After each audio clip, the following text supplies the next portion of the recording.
our nation ahead of his own. It's one of the few Republican messages of support after Biden's decision to drop out of the race for the White House. Pence is calling on leaders in both parties to project calm and send a message of strength and resolve to America's friends and enemies alike.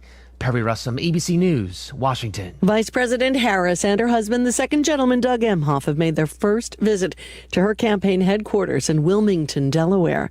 Senator J.D. Vance in Middletown, Ohio today for his first rally since former President Trump selected him to be his running mate. This is ABC News.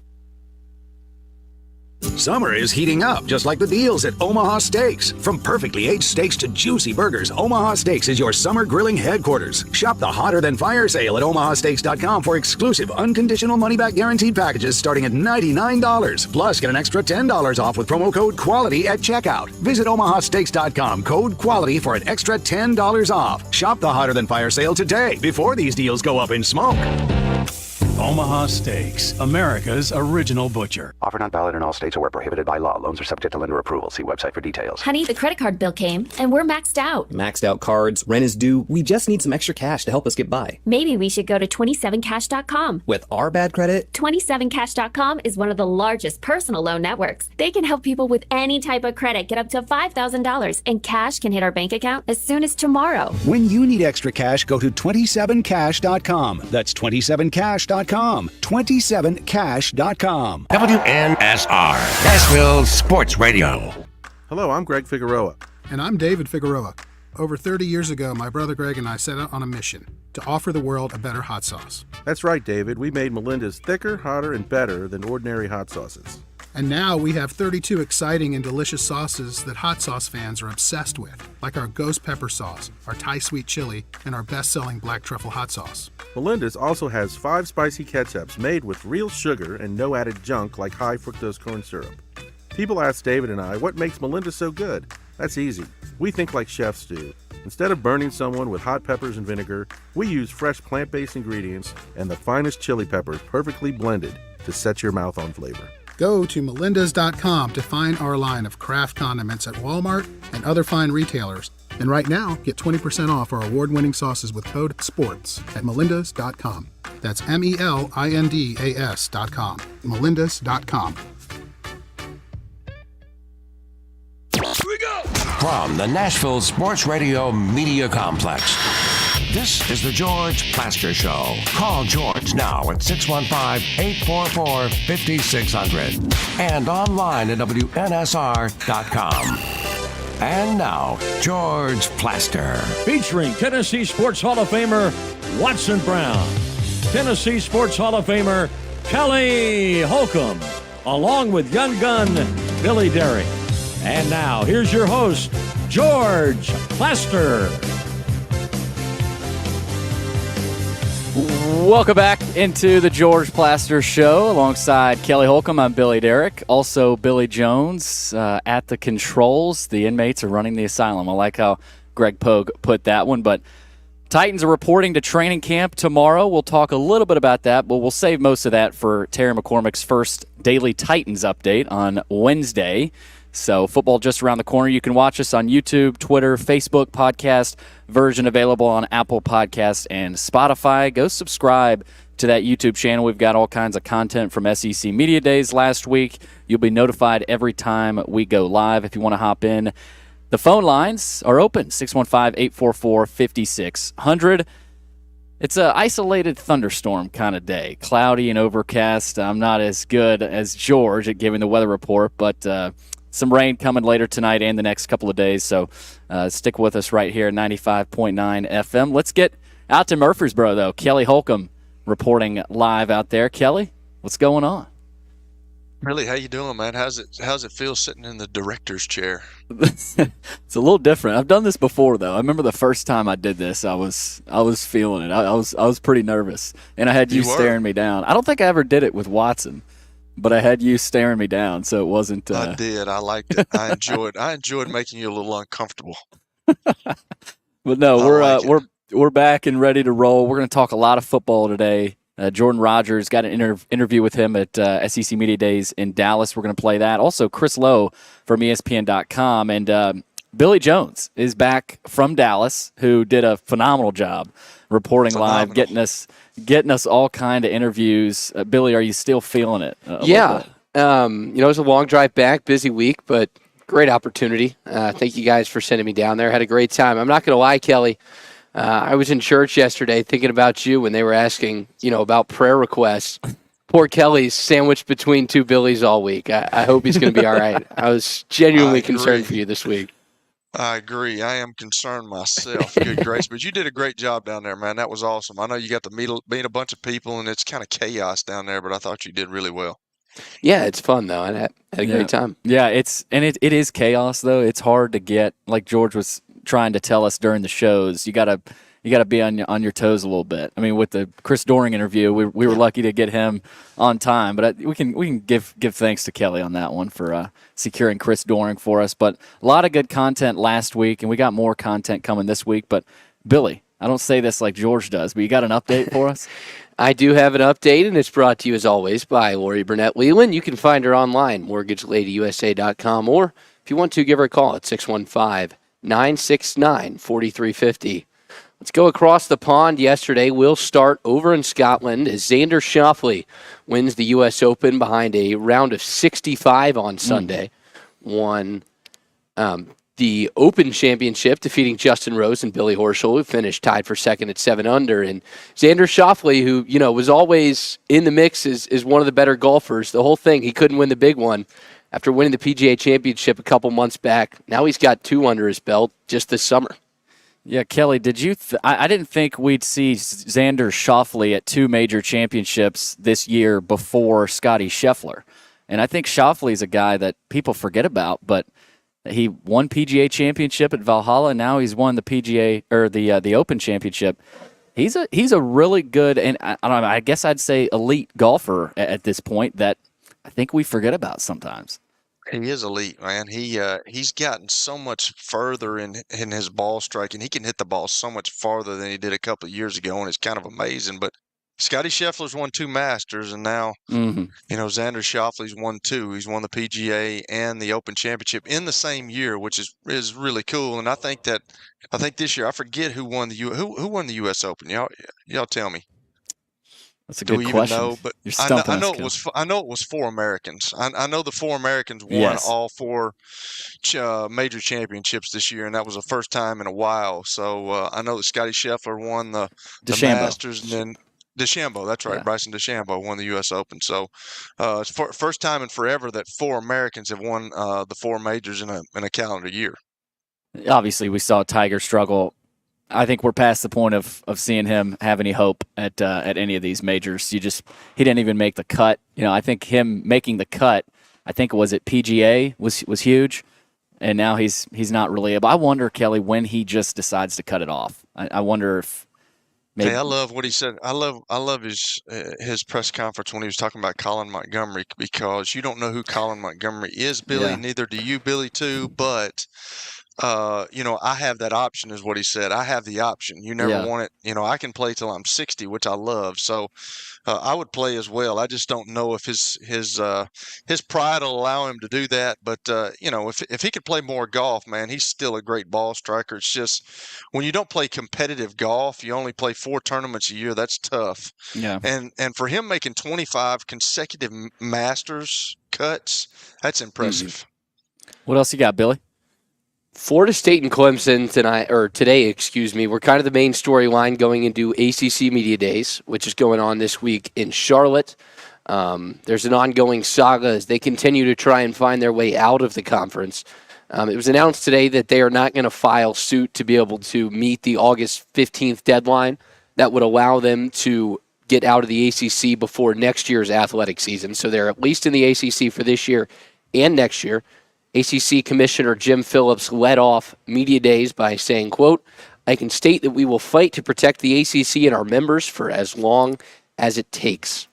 Kelly, to me, Florida State is a brand that should be having an easier time at this. I mean, how are they? To me, it's like you're Florida State. I know they haven't been as good, as of late. They were really good last year, and they've got some history behind them.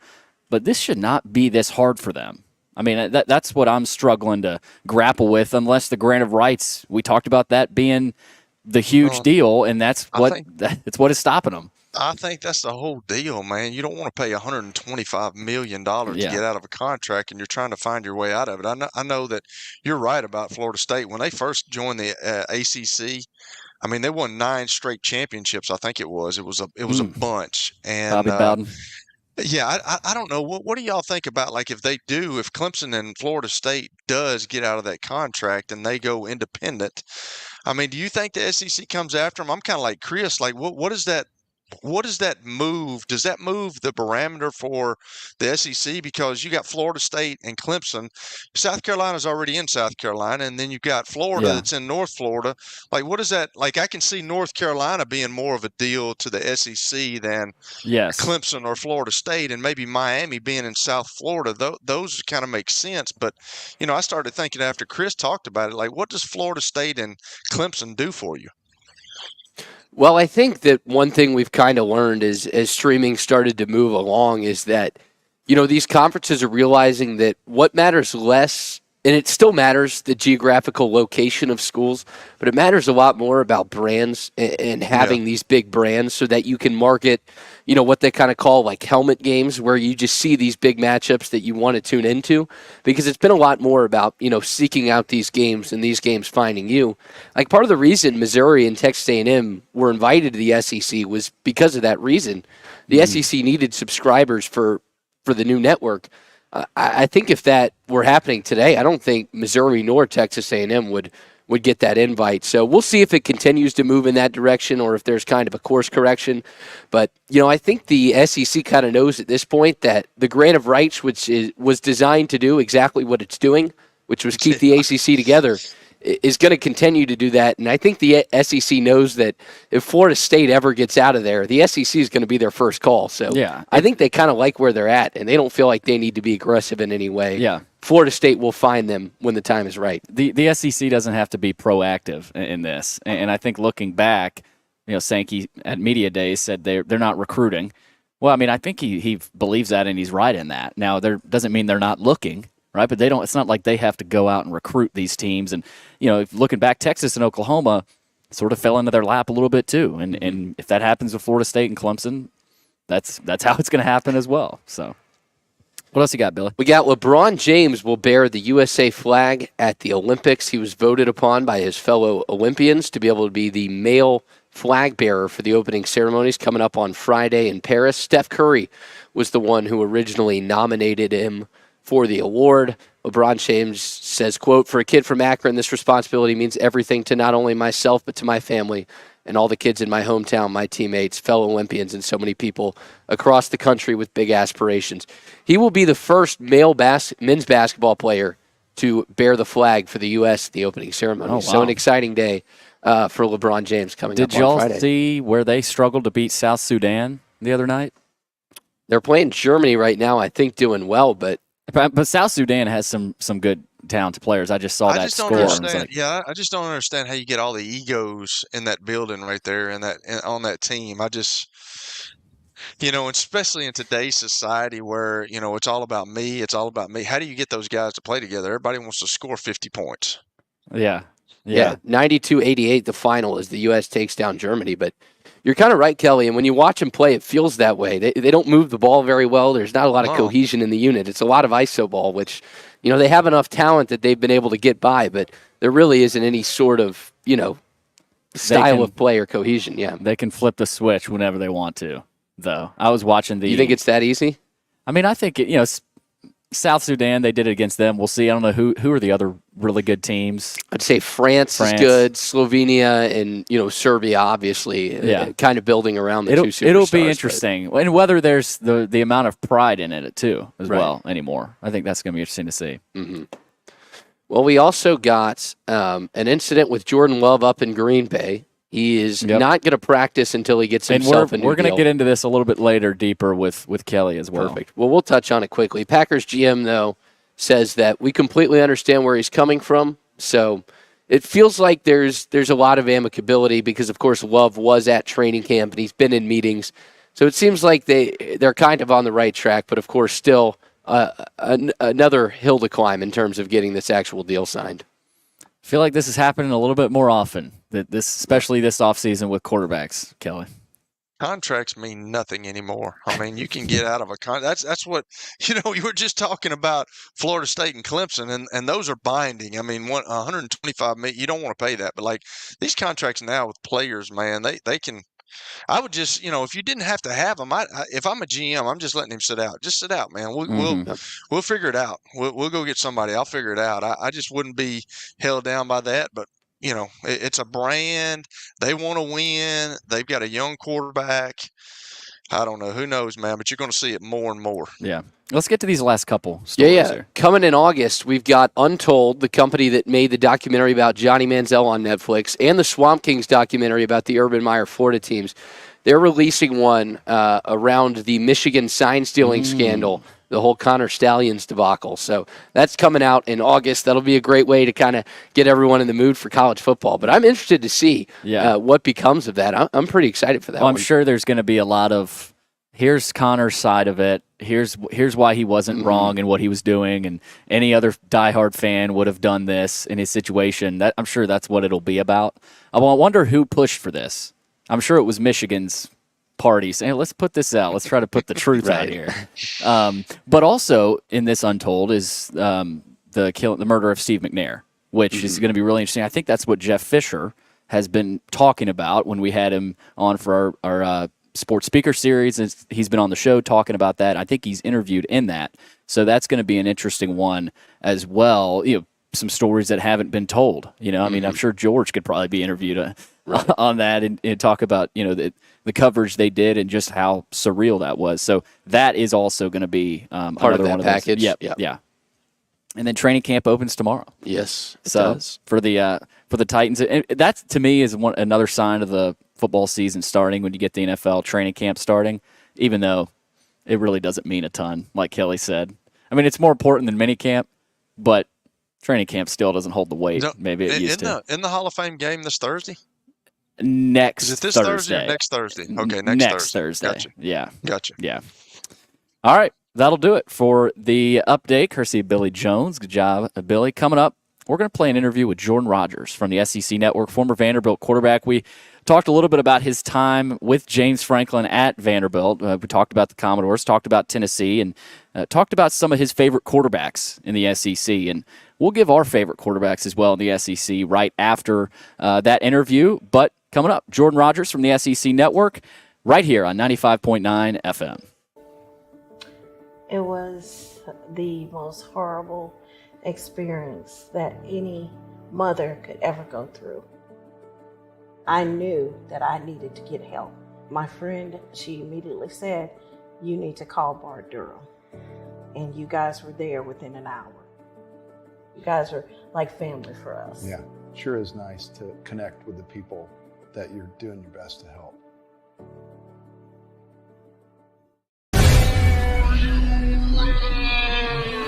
Nashville, get ready for the greatest show on turf. Electrifying, high-octane, non-stop spring football action. Starting at only $30. Don't miss the season opener this April 27th at Municipal Auditorium. Hi, I'm Jeff Fisher. The Nashville Cats are bringing arena football back to Nashville. Grab your tickets now at thenashvillecats.com and be part of the action. Year number 2 of the Plaster and Friends Celebrity Bowling Night was awesome. And the reason is really simple. I chose Strike and Spare, and they were amazing. They have great food, great bowling, and a staff that is truly ready to go the extra mile to help you. They have 5 family fun centers in the area to choose from. And for more info, go to strikeandspare.com or call them at 615-824-5688. Venture Express has been helping people in this area for more than 40 years. They're headquartered in Murfreesboro with over 30 years of dedicated fleets involving production, manufacturing, and corrugated experiences. They're an asset-based company with over 700 tractors, 4,000 trailers, and 800 drivers. If you need their help, Dial them up, 615-793-9500, or log on to ventureexpress.com. As the trusted premier custom home builder in Middle Tennessee, Donnelly Timmons has over 20 years of experience in the industry. Whether you're looking to build your dream home or renovate your current home, their team will ensure that every client and every remodel is unique, luxurious, and completed on time within budget. Founders Dustin Timmons and Joey Donnelly have over 25 years of construction experience in the Nashville area. Together, they have completed projects in Forest Hills, Oak Hill, Green Hills, Franklin, and Brentwood. Dustin and Joey believe that communication is the most important aspect of all construction projects. Therefore, they personally manage each project themselves and are involved in job site activities on a daily basis. Their commitment to quality and integrity has earned them an outstanding reputation among their clients. Contact them to set an appointment for a free consultation or to view some of their completed projects. Give them a call at 615-456-7983 or log on to DonnellyTimmons.com.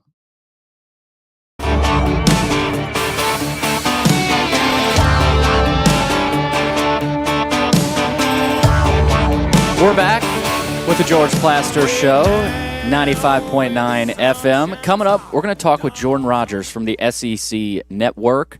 But first, let's hear from Richard Pearl from Keller Williams Realty.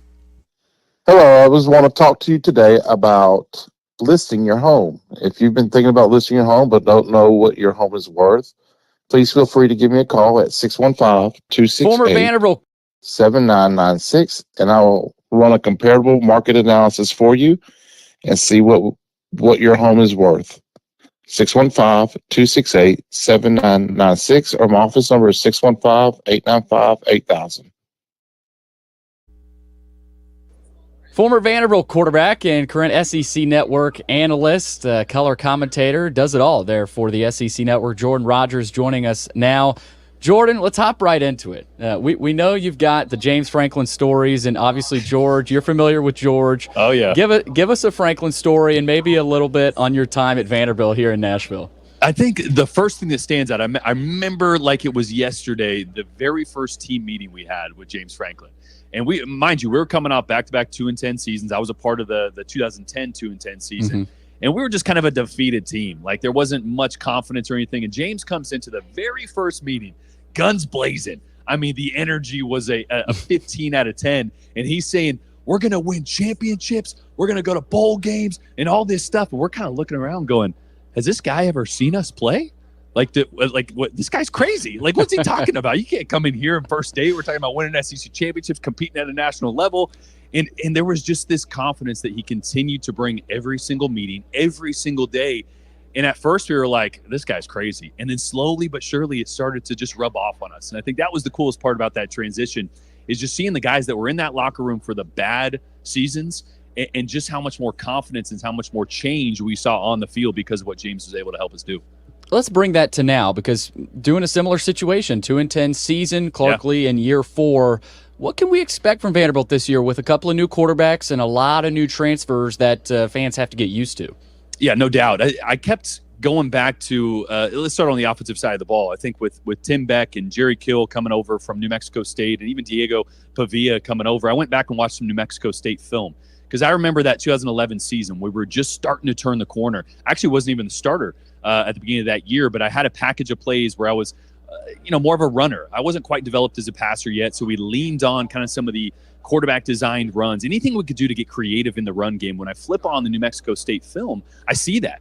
I see spread formations. I see a tight end or H-back being used in the run game. I see a quarterback that maybe isn't like the most dynamic or fast runner, but a willing and crafty runner. And he kind of reminded me of myself. Look, when you're at Vandy, you have to find ways to create an advantage, to steal yards, to keep drives alive in any way possible. And I just see an offense that I think can really help him do that. So I'm excited about that aspect of it. And then with Clark Lee taking over play calling, able to imprint his identity back on the day-to-day of that defense, I think is huge, because we so quickly forget he was one of the best in the entire country at Notre Dame as a play caller. So I'm looking forward to him being more involved on a day-to-day with that side of the ball.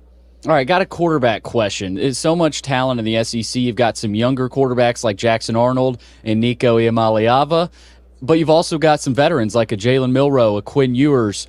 Who are your quarterbacks that you're looking for to be at the top of the SEC, but also maybe some sleepers that we've kind of forgotten about maybe? Yeah, I ranked him the other day, and Tennessee fans weren't happy with me for leaving Nico off my top 8. It wasn't an indictment on him. I think he's incredibly talented. I think he's going to have a bright future. I think he's going to play great next year. There's just a lot of good quarterbacks this year in the league, and you mentioned one, Jackson Arnold. I did the Alamo Bowl. I think he's super talented, made mistakes like a young quarterback, but he's as talented as it gets. I'm going to give you 2 names. One, everybody knows, Jackson Dart, but I think he's my Heisman favorite this year. He takes a massive step because Ole Miss's offense, whether you know it or not, is actually a run-based scheme. They need to run the ball first. And I know we see the big plays downfield. We think they're wide open. They throw it all over the field.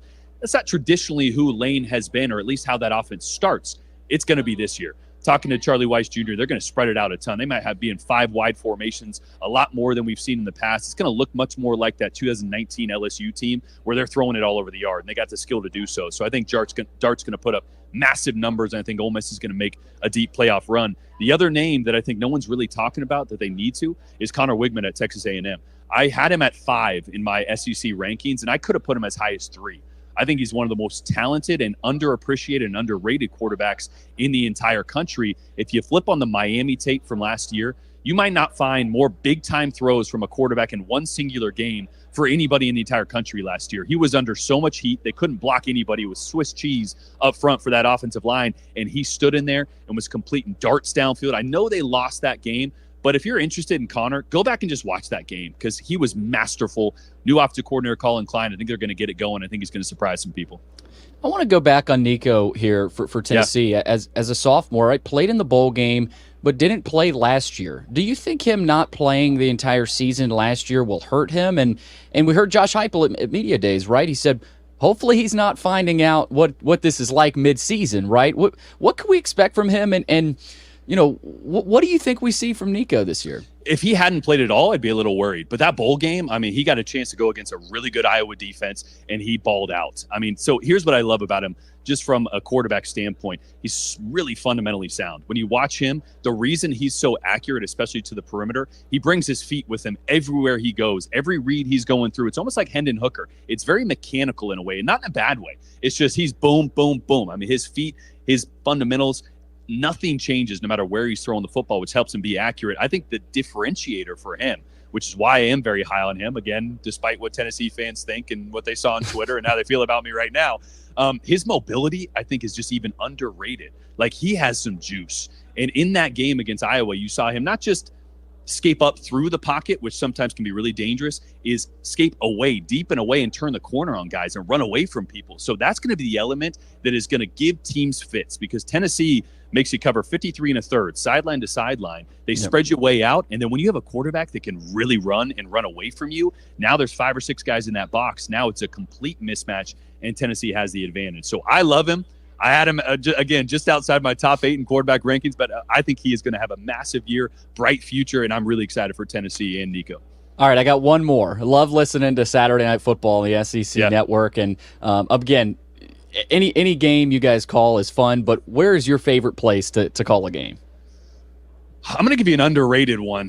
Look, LSU's awesome at night, right? Death Valley, you can't beat it. Ole Miss, the Grove is amazing. I love a South Carolina at night. I mean, sandstorm to start the game. I mean, the environment there at night is just really special and actually really underrated. And I will say, actually, last year, I can't remember which game I had now. They all run together. I had Tennessee night game. And I know I'm a Vandy guy. There might not be also a better place at night with the lights, the tea. Like, Tennessee, Knoxville is awesome at night. So that's also one of my favorite places. That's Jordan Rodgers from the SEC Network. You say the Vandy guy, only one of the SEC Network. I know Vanderbilt fans are proud to anytime they hear you talk, anytime they're watching a game. So thanks for taking the time, Jordan. No doubt. Appreciate it, man. All right, that's Jordan Rodgers from the SEC Network. We'll have more football talk coming up right here on the George Plaster Show, 95.9 FM. As you might be able to tell, my buddy Stan Harrison, he's an Alabama Crimson Tide fan, but he's actually here to talk about Apple Collision Centers. Hello, Middle Tennessee. I'm Stan Harrison, CEO of Apple Collision Centers, and we understand the stress it causes in having an automobile accident. We can help you ease the stress of the auto body repair process at our 3 locations. We're conveniently located in Old Hickory, Hendersonville, and Gallatin. We've got rental cars available, we have PDR technicians available, and we have windshield technicians available. Please stop by one of our places and see us if you need our services. And by the way, when you come in his office, this just in, he's a sports fan. You were in a crash. Yeah. Your kids were in the car with you. We're very lucky to even be telling this story to you. Nikki treated us like family, and she was very caring and loving, and I'm just so grateful for that. She was somebody I could trust, and being a veteran, that's so important to me. My kids are going to have a better life now because I don't have to worry about those expenses that we were out. Your family has really created a legacy of trust, and I would recommend you to anyone. Nashville Sounds Baseball is back in Hit City for the 2024 season.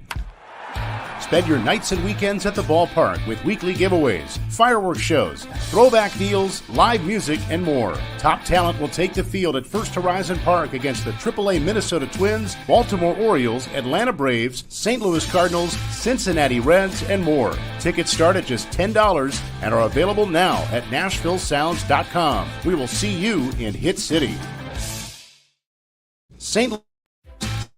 For over 35 years, Wilson Bank & Trust has been committed to providing customized banking solutions to help individuals, families, and businesses in Tennessee achieve their goals. As your full-service community bank, we are proud to offer loans with competitive rates, local decision-making, and fast, friendly service from our experienced lenders. No matter where you are on your financial journey, Wilson Bank & Trust is ready to help you take the next step. Visit your nearest Wilson Bank & Trust office or online at wilsonbank.com to get started today. Member FDIC, Equal Housing Lender. Over the years, more men have started to seek help for hormone deficiencies and imbalances, and Dr. Jeffrey Lodge and wife Daphne, along with their experienced staff, give men the treatment required to improve their quality of life, improve your immune system, energy level, cognitive function, and more. There's no better time to achieve a healthy lifestyle. What are you waiting for? Give Cool Springs MD a call today for an appointment at 615-486-3458 or visit the website coolspringsmd.com. 615-486-3458 or visit the website coolspringsmd.com. You've seen him on national television. You've heard him on national radio. Kevin Todd, president and CEO of thesportsbrokers.com, is releasing his underdog game of the month. The wrong team is favored. It's yours absolutely free. Call now, 800-220-6262. The line in this game is off by 10 to 14 points. Start your football season on a winning note. There's no one better against the spread than Kevin Todd. Become part of Kevin Todd's inner circle and you'll have access to his upset specials. Dogs winning outright. Favorites running away to win by 3 to 4 touchdowns. Let him earn your business. Let thesportsbrokers.com show you how to win consistently. Call now and get today's underdog winner outright. 800-220-6262. Absolutely free. Kevin Todd is the nation's #1 sports handicapper. He's the professional the professionals turn to. It's yours absolutely free at 800-220-6262. That's 800-220-6262. Kevin Todd turns outcomes into incomes. Call now, 800-220-6262.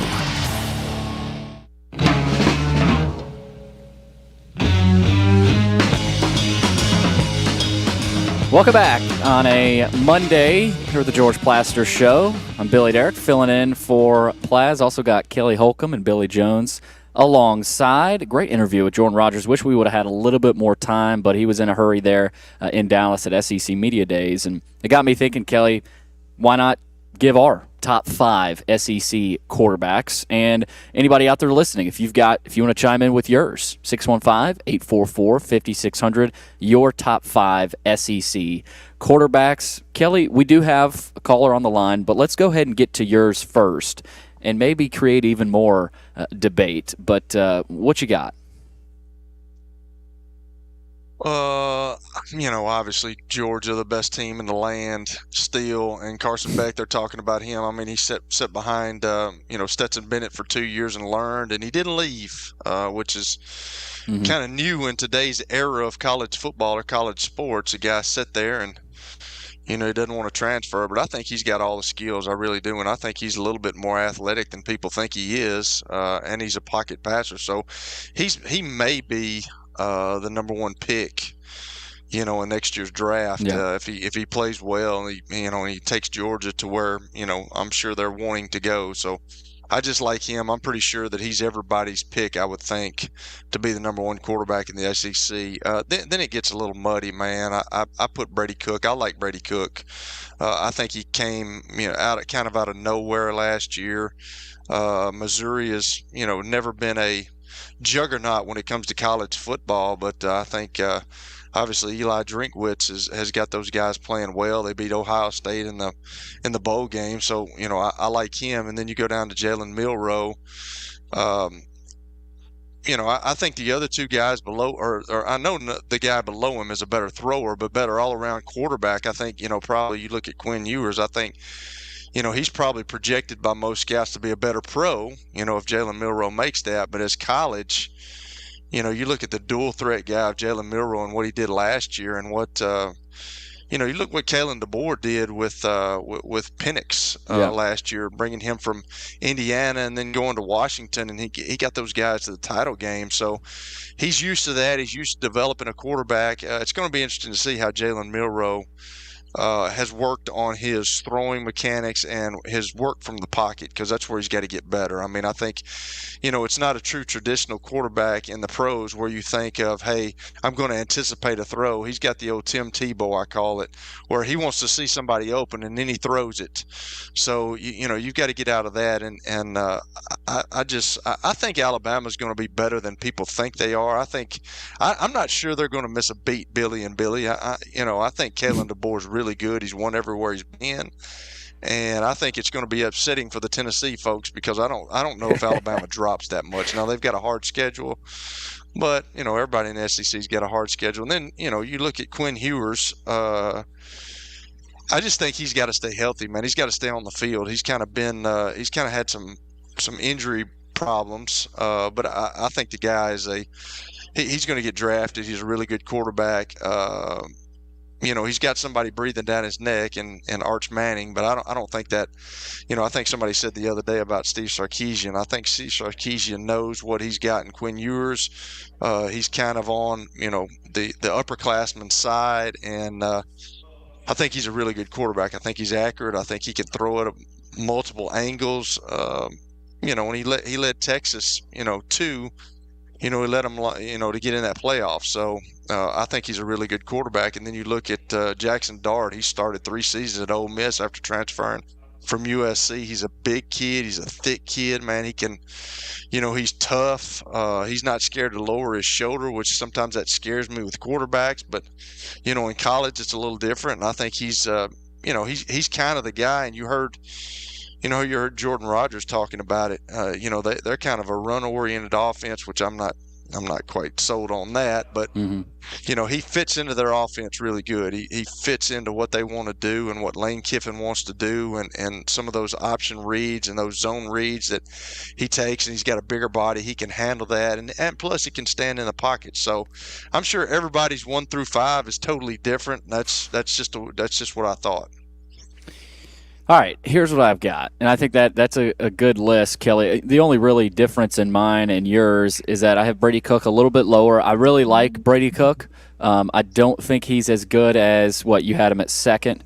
Yeah, it probably wasn't. I think I don't know if I meant for Jalen Milroe to be second, but no, yeah, I see it. I see that though, because I really like Cook, and he, like Quinn Ewers, can run a little bit. Ewers not the best runner, but Cook can really make plays with his feet, and I think that's what separates him. And to be in the top 5 says a lot about you as an SEC quarterback. There's like I talked about with Jordan Rodgers. The 1 through 8 or even 9 are all really good quarterbacks. So there's not a ton of separation, but I do have Beck number 1. Jalen Milroe for me in this offense under Kalen DeBoer is a guy that you have to watch. And he's so dynamic. We know what he can do with his feet, like you said, Kelly, but if he can get those intermediate passes down, I mean, good luck. He could be even better than Carson Beck because Beck can't run like Jalen Milroe. So I think Milroe might even have the highest ceiling out of all these quarterbacks. And then Ewers, you got to put him in there. Ewers, I debated between him and Dart. I thought, in that game against Washington, he left some things out there. He left some throws out there. He had that big interception. Really still like Quinn Ewers, but I think he does have some more room to improve. Jackson Dart is just so consistent, and he's probably the toughest kid on this, out of these top 5 guys I've got right here. And then Brady Cook. Like Jackson Dart and Brady Cook to me are sort of interchangeable. I think both of them are stud quarterbacks. But, Billy, that's what I've got. And no offense to Brady Cook and Mizzou, but I still really like Cook, but I've just got Milroe, Ewers, and Dart just barely ahead of him. Yeah, I have Brady Cook also in that 5 slot, Billy. And, I kind of have a couple tiers. I think Beck and Ewers are NFL-ready guys. I have them 1 and 2. Beck stayed on the field more than Ewers. That's why I give him the edge. But guys that from the line of scrimmage can make any read, great coaches on the field, got every throw in the book. Milroe, I think, is kind of alone in that 3rd category in that he's a proven winner. His deep ball's beautiful, and obviously brings so much to the table as a runner. Question is, could he figure out that intermediate, that short stuff? Can he be better about being anticipatory, like Kelly said? I'm interested to see Kalen DeBoer with an entire offseason, what he can do with Jalen Milroe.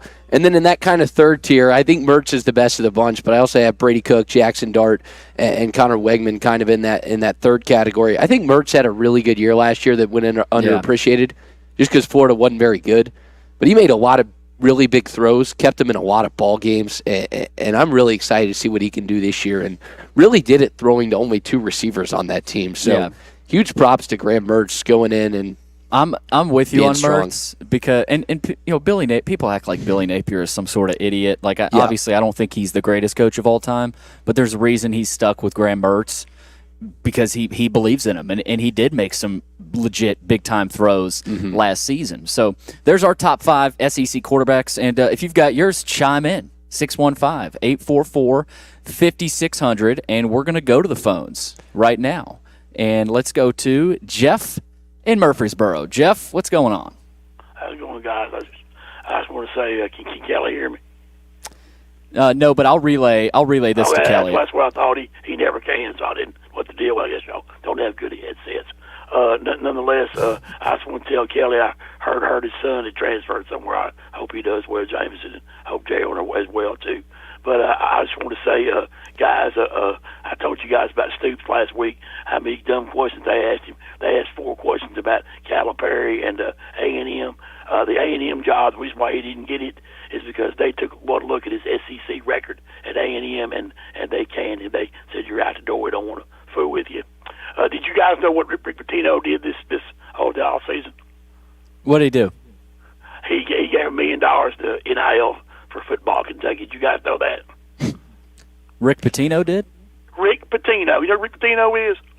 I do know who Rick Pitino is. Okay, yeah. He gave $1 million. Yeah, he's at St. John's. He gave $1 million to Kentucky football. Kentucky football this over the off season. Did you know that? I did not know that. Okay, well that's why the rest of them guys at SEC Media Days they don't know how to do it or spell it. Research. You need to do research. You need to research as you found out. And also Hal Mummy's back in the coaches. Did you know that? I did not know that either. He's going to be assistant coach at Sullivan East up near Kingsport, Bristol. Okay. And he's going to be a head coach in the International Football Alliance to do football. They come out in spring of 2025. Going to have teams in the U.S. and Mexico. So they're going to have three or four Mexican teams. We'll have 5 or 6 one teams in Huntsville called the Huntsville Beavers. And then they'll have Dallas, San Antonio. I can't remember some other. I can't remember the other cities. Las Vegas. He's going to have one. I think I don't know what the nicknames are of all the teams. But he's back. Because if they'd have done research, SEC Media Days, they'd asked about Pitino. Instead of asking about Calipari, which is dumb anyway. They're stupid. stupid. They ask dumb questions every year. He's the most disrespected coach in the league. And also Husker Richie, call up Louisville's box office. Heard you on here Friday talking about Stews. Call Louisville's box office on August 27th. There's something called the First Serve Showcase. And go watch Kentucky play Nebraska volleyball, because the last time your football program was relevant was about 1983 when they played Miami and Kyle Martin didn't kick an extra point, went for 2 and lost. That's the last All time. right. You can't even beat Troy. So y'all hang in there, guys. And thanks, Jeff. And tell Kelly I said hello. Thank you. I will. Kelly, Jeff said hello. He was wondering where I think your son landed. That would be Murray State. So. Correct. So good for him. But appreciate you handling that. I don't know why I can't hear Jeff. I cannot hear a word Jeff says. I have no problem with anybody else, but I can't hear him at all. He did say, which I thought was interesting, and I might fact check this, but Hal Mumme is back in coaching. I think at the high school level. He said up near Knoxville, which I thought was really interesting. So can I say one quick thing on the Stoops point? Yeah. So an interesting thing that I monitored, Stoops has 2 wins against teams that have a winning record in SEC play. And obviously, I know the fact that he started at Kentucky and he's built them into what he is where, they don't hope to go to a bowl game. They expect to go to a bowl game. That's impressive. But I'm kind of curious, at what point do we say, is there another level to this, or this is just the max of what you can get out of that program? Because he's now the longest tenured coach in the SEC, so I don't know, kind of the temperature of what he's built. It is interesting. He does get I say bad rap. He's respected around the league, but he's also at Kentucky, where Kentucky's not a historical power, and they're never going to get the respect that an A&M or a Texas or an LSU, really most of the other SEC schools get. I do think that's a good point from Jeff. Let's get to Zach in Nashville, though. Zach, what's going on? Hey, Brother Bill, it's your favorite uncle. Go Big Orange. What's going on? Talking about some college quarterbacks. Where's my man Nico ranking at right now? Well, I think Nico is probably for all of us. That's a good question because I think we all thought about him. Kelly, where would you put Nico? Close to your top 5? Is he towards number 10? I mean, I don't know. I think he's probably somewhere in between 5 and 10. I don't know. I know that he came in and he played really well. We had Chris Doring on, one of my buddies, last week, and he's really high on him. I just got to see more. I've got to see more. I mean, I know that he came in and he played really well. And Jordan Rodgers talked about it. I mean, Iowa's had a really good defense last year. They couldn't score against us 3, but they had a really good defense. But it is Iowa. He shredded them. And he shredded them. I understand that. I get it. But I just got, as a quarterback, I know how hard it is, and he's gained a lot of weight. He's a big old boy. So I've got to see it more than one game. So he's probably 8 or 9 to me, I would think. Yeah, I might have him a bit closer to maybe 6 or 7. How many games into the season that you know what was that, the Zach? real deal? How many games into the real season? Oh, the Oklahoma game. Yeah. Oklahoma game, if you go beat Oklahoma on the road, that to me is... And he's ready to go? Yeah.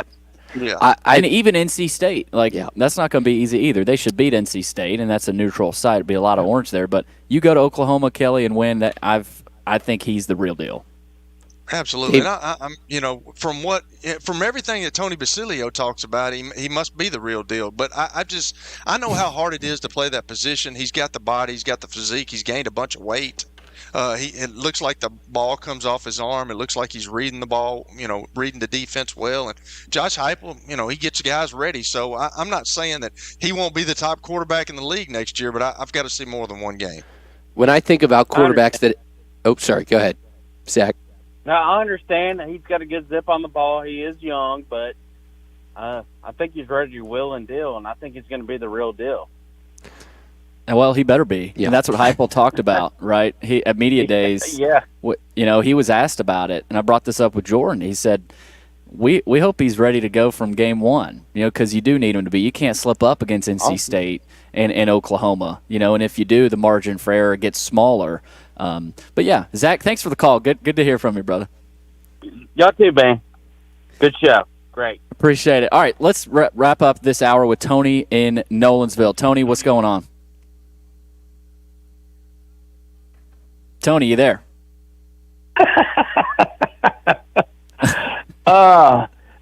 Y'all were talking on Xander Schauffele. What a great golfer he's turning into being and is right now. And, he's the gold medal holder in the golf in the Summer Olympics. And now he's hopefully going to defend that in this Summer Olympics. So, plus his wins, he's really turning into a really formidable golfer. And glad y'all talked about him a little bit. But I have a question for you and Kelly and Billy too, if he wants to chime in. Of y'all's two lists that y'all got ranking your quarterbacks of the top 8, maybe let's top 5, top 8. Do any of them, if they're put on Vanderbilt's team, make Vanderbilt any better and gives them another win or two? I'm going to hang it up and let y'all discuss it, guys. Thanks.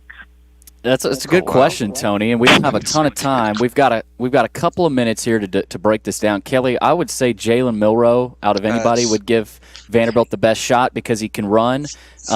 Because you're just never going to have a ton of time to sit back there behind a Vanderbilt offensive line and drop back. Like Carson Beck would be really good, but I don't know if he'd be as good as Jalen Milroe in that. And Jackson Dart and Brady Cook, I think, would be good options. But I think you got to remember that, right? You got to have a running quarterback if you're at Vanderbilt.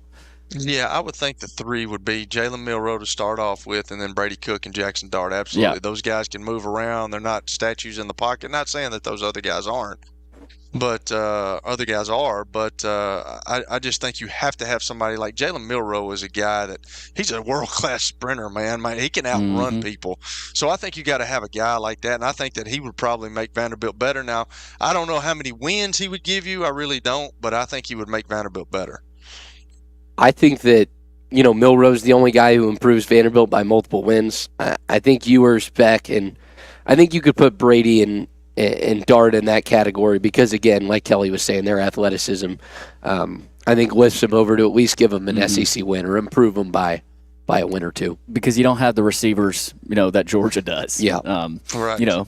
But it doesn't matter. I mean, Kelly, you've probably seen it in high school at every level. If you've got a quarterback back there that can run and evade pressure, and no matter how good your offensive line is, we saw it with Mike Wright a couple years ago with Vanderbilt, that it can happen. That's what coaches want nowadays, man. They don't have to coach as much. Hey, just go make a play. And I wasn't into the making a play. I have to know what's going on, who's blocked, my hot read. I wasn't running around, but guys nowadays are athletic. They can make plays, and you don't have to coach them as much.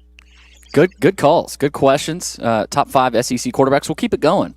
And keep those phone calls coming. We'll reopen the phone lines around 5:22, 5:25. But coming up, stat of the day, and then we'll hop into that Chris Lowe interview. He'll join us live right here on 95.9. We'll have that and much more coming right up. 95.9 FM. Good afternoon. We're still seeing some pretty good rain showers out here in parts of Middle Tennessee. Be careful, especially down I-40 headed out through Wilson County. It's crowded pretty much now on 65 up through Madison, getting on that Ram to Vietnam Vets. Some showers up there in Sumter County as well. Again, extra travel time out here is needed. Hey, whether you need a new roof repair, or roof inspection, independent roofing specialists, they've got you covered. IRSroofs.com. Go check them out right now. I'm Commander Chuck with your on-time traffic. Some days I cover up because of my moderate to severe plaque psoriasis. Now I'm hitting the road with clearer skin thanks to Skyrizi, Risankizumab Riza, a prescription-only 150 milligram injection for adults who are candidates for systemic or phototherapy. With Skyrizi, 3 out of 4 people achieved 90% clearer skin at 4 months. And Skyrizi is just 4 doses a year after 2 starter doses.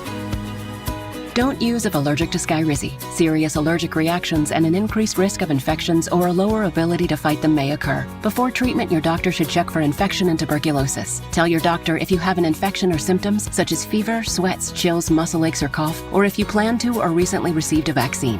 Thanks to Skyrizi, there's nothing on my skin, and that means everything. Your doctor today about Skyrizi, the #1 dermatologist prescribed biologic in psoriasis, and visit skyrizi.com or call 1-866-SKYRIZI to learn more. It's just a few cocktails at happy hour. There aren't any cops around. After every game, we always have a few. It's no big deal. It was just a few drinks. I'm good. Hey, I can hold my liquor. I drink and drive all the time. If you put away some drinks, put away your keys. Fans don't let fans drive drunk. Brought to you by the Tennessee Highway Safety Office, a division of the Tennessee Department of Safety and Homeland Security.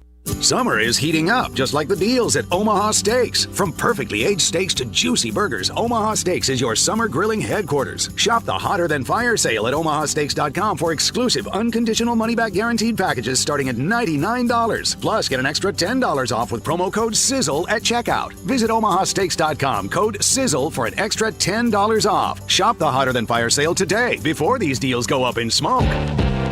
Omaha Steaks, America's original butcher. Atlanta Braves baseball is back, and the battle for a 7th straight division title is officially on. Hit high and deep to left center. This has got a chance. Gone! Another home run for Olsen. He smokes another one. He lit the fuse on this bomb, and that's gone. Listen to Every Pitch live, exclusively on your home for Atlanta Braves baseball. WNSR, Nashville Sports Radio.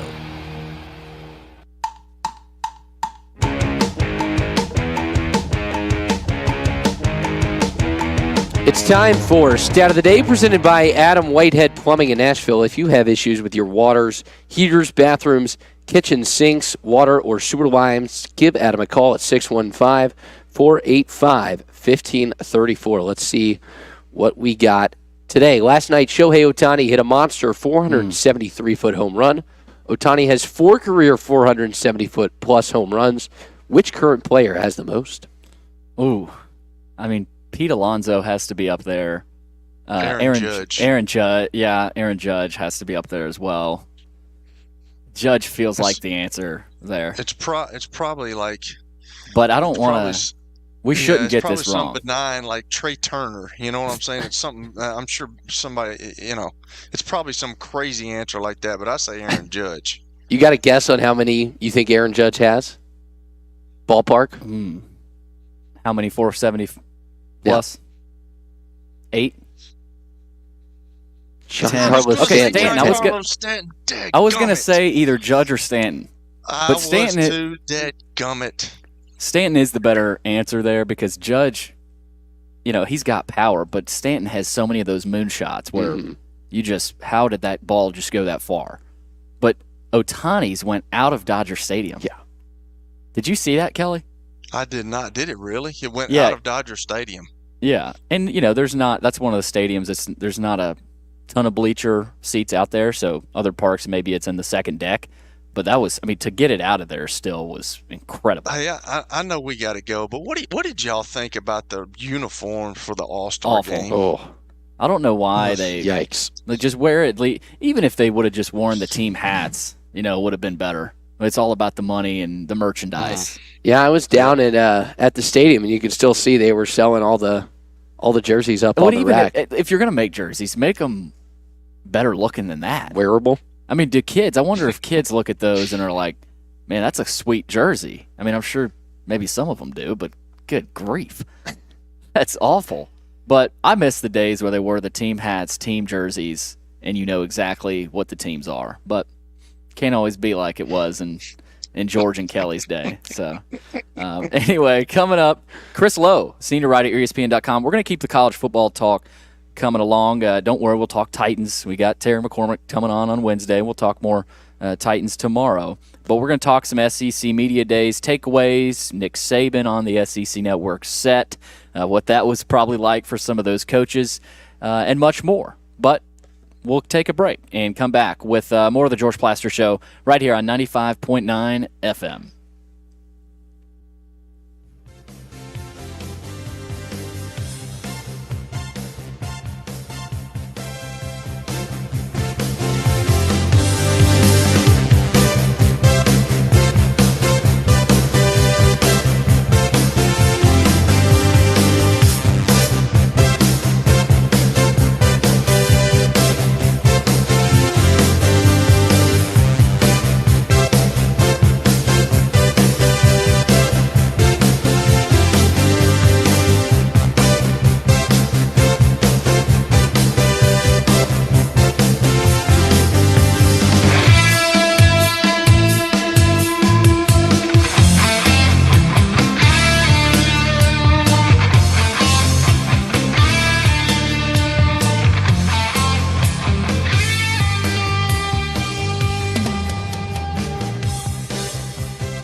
is a special report from ABC News Race for the White House. I'm Daria Aldinger. Kamala Harris has been a presidential candidate for just one day, but she's raised some big money. The Harris campaign says it has raised $81 million in the last 24 hours. That's from donations to the campaign, DNC, and joint fundraising committees. ABC cannot independently verify these numbers until they're reported to the FEC. The campaign says more than 888,000 donors made donations in the past 24 hours, 60% of whom made their first contribution of this election cycle. A spokesperson for the Harris campaign calls this fundraising haul, quote, grassroots energy and enthusiasm that wins elections. Karen Travers, ABC News, the White House. It was a rare show of bipartisanship today in the House, in the Oversight Committee to be specific, after questioning the director of the Secret Service about the recent attempt on Donald Trump's life. Members from both parties called on her to resign. This is ABC News. Is heating up, just like the deals at Omaha Steaks. From perfectly aged steaks to juicy burgers, Omaha Steaks is your summer grilling headquarters. Shop the hotter than fire sale at omahasteaks.com for exclusive unconditional money-back guaranteed packages starting at $99. Plus, get an extra $10 off with promo code QUALITY at checkout. Visit omahasteaks.com, code QUALITY for an extra $10 off. Shop the hotter than fire sale today before these deals go up in smoke. Omaha Steaks, America's original butcher. Offer not valid in all states or where prohibited by law. Loans are subject to lender approval. See website for details. Honey, the credit card bill came, and we're maxed out. Maxed out cards, rent is due. We just need some extra cash to help us get by. Maybe we should go to 27cash.com. With our bad credit? 27cash.com is one of the largest personal loan networks. They can help people with any type of credit get up to $5,000, and cash can hit our bank account as soon as tomorrow. When you need extra cash, go to 27cash.com. That's 27cash.com. 27cash.com. As you know, summertime is here. And for most people, that means more activities, more golf, more biking, more of whatever you love to do. But if you're dealing with minor aches and pains, your more could become less. This is why I'm here to tell you about Relief Factor. Relief Factor is a daily supplement that helps fight pain naturally. For instance, I was sent Relief Factor to try, and I've been taking it every single day. I'll tell you what, I feel the difference every day. You see, instead of masking your pain, Relief Factor's formula is designed to help reduce or even eliminate it. It's 100% drug-free, and it's been a game changer for so many people. So let's get after it this summer. Let's feel good. Let's do more of the things that we love to do. Don't let pain keep you down. Give Relief Factor a try and save on your first order. Go to ReliefFactor.com or call 1-800-4RELIEF. That's 1-800-4-RELIEF. Fight pain naturally with Relief Factor. These products and statements have not been evaluated by the Food and Drug Administration. These products are not intended to diagnose, treat, cure, or prevent any disease or condition. WNSR, Nashville Sports Radio. From the Nashville Sports Radio Media Complex. Welcome back to the George Plaster Show. Call George now at 615-844-5600 and online at WNSR.com. And now, George Plaster. Featuring Tennessee Sports Hall of Famer Watson Brown, Tennessee Sports Hall of Famer Kelly Holcomb, along with Gun Billy Derrick. And now, here's your host, George Plaster. Welcome back into the George Plaster Show, 95.9 FM. Thanks for checking us out today. Phone lines are open, 615-844-5600. We'll keep the SEC quarterback talk going after this segment. But first, Chris Lowe, senior writer from ESPN.com, checking out the George Plaster Show. I feel like we've had you on before, Chris, maybe in the last couple of years. But anyway, thanks for checking back in. Good to be with you guys. Billy, man, I go way back with you, back when you were just up, man. So this is certainly not our first rodeo. No, it's not. I appreciate you reuniting, and I know you know George well. Chris, takeaways from SEC Media Days. Again, it's hard to take away a ton from these. Coaches say similar things, but I thought it was really interesting seeing Nick Saban on the SEC Network set and camera panning over there to him while Kalen DeBoer is talking, and even people like Kirby Smart and Lane Kiffin. It feels like he had a hand in a lot of the coaches' careers up there on the podium. What was that like watching that for you, and even getting a chance to talk to some of the coaches about what it was like looking straight at Nick Saban while you're on the podium? Yeah, he beat a lot of them too. A lot of those guys, he's beat up on them pretty good. And when I was with Kirby this April, I asked him about Nick leaving. He said, well, it's not going to be the same not seeing him there on the other sideline. He said, but to be honest with you, it's sort of tough because I don't get another shot at him. I didn't do so well against him, and so his last game against him, Nick beat him in the SEC championship game. But it was a little surreal to see Nick there up on the podium being a media guy. I was kidding him before the first day. I said, "You were always a media guy at your core," and he said, "I don't know about that, but he'll be. Listen, he will do a ton of homework. He will be as prepared as anybody. He'll know the players, the coaches. He'll know background schemes. I think we saw he's not going to be afraid to speak his mind, and that's where I think a lot of people wondered, will he come in and be candid and say what's on his mind? And I think we saw that. I mean, he didn't even pick Bama to win or to go to the SEC championship game, which I love some of the responses of the Alabama kids. Tyler Booker said, "Well, why would I care about what a guy who plays golf every day thinks we're going to do?" And which I'm sure he had that pound into his head by Nick the last few years, not to worry about external forces. But there's a little bit of a void in the league. Kirby's clearly the top dog when it comes to coaches. But I think with Saban gone and the way he was so dominant for so long in that league, it'll be interesting to see with OU and Texas now coming aboard, who sort of can scramble up and get into that top tier with Georgia. It was interesting hearing from Brent Venables and Steve Sarkisian and actually realizing that they're in the conference. It's real. And so when you looked at that and you heard them talk, did anything stand out to you specifically, whether it was confidence, what they said, and maybe some takeaways from those two coaches and those two new schools? I'll start, Billy, with OU. I think Brent feels like this is a much more complete football team, much more experienced team than he's had. They brought in a lot of new guys in the offensive line. He's got a quarterback that's, mega talented in Jackson Arnold. He just hasn't played. This will be his first year as a starter. A lot of guys in that program now have been with Brent for 3 years, and he made a point of really hammering that home. Guys like Danny Stutzman, Billy Bowman on the defensive side, guys that have been very productive who came back, leaders. So I think that's the first thing. But let's remember when we start talking about teams and how they're going to do, you always got to look at schedules. And you look at Oklahoma's schedules compared to Texas, there's no comparison. Oklahoma plays 6 of 8 SEC teams that are ranked in the top 25 of most preseason polls. Texas, by contrast, plays just 2. So I'm sure that went over well at Norman when you look at Texas's schedule. And I'm talking about within the league. Now, the Longhorns go to Michigan there in the second week of the season. But within the SEC, Texas plays 2 teams that are in most preseason polls. OU plays 6. That's a big difference. Kalen DeBoer, real quick, back to Alabama, and we're going to toss it over to Kelly Holcomb. Kalen DeBoer obviously taking over for a legend in Nick Saban. We've talked about that a lot on this show. What are the challenges he faces culture-wise, maintaining that Nick Saban standard at Alabama, and how do you think he approaches that? And is he the kind of coach to be here at Alabama for the next 5, 6, 7, maybe even 8 years? Or do you think this is a sort of, all right, 3 years, if you don't get it done, you're out? I can tell you Kalen's not thinking like that. I had a chance to spend some time with him back in the spring. I'll tell you how he's going to handle it. He's going to be him. I think anybody who follows in the shoes of a Nick Saban, you better be you. You better do what you feel like you do best. Your approach can't change just because you're in Alabama and not Seattle anymore.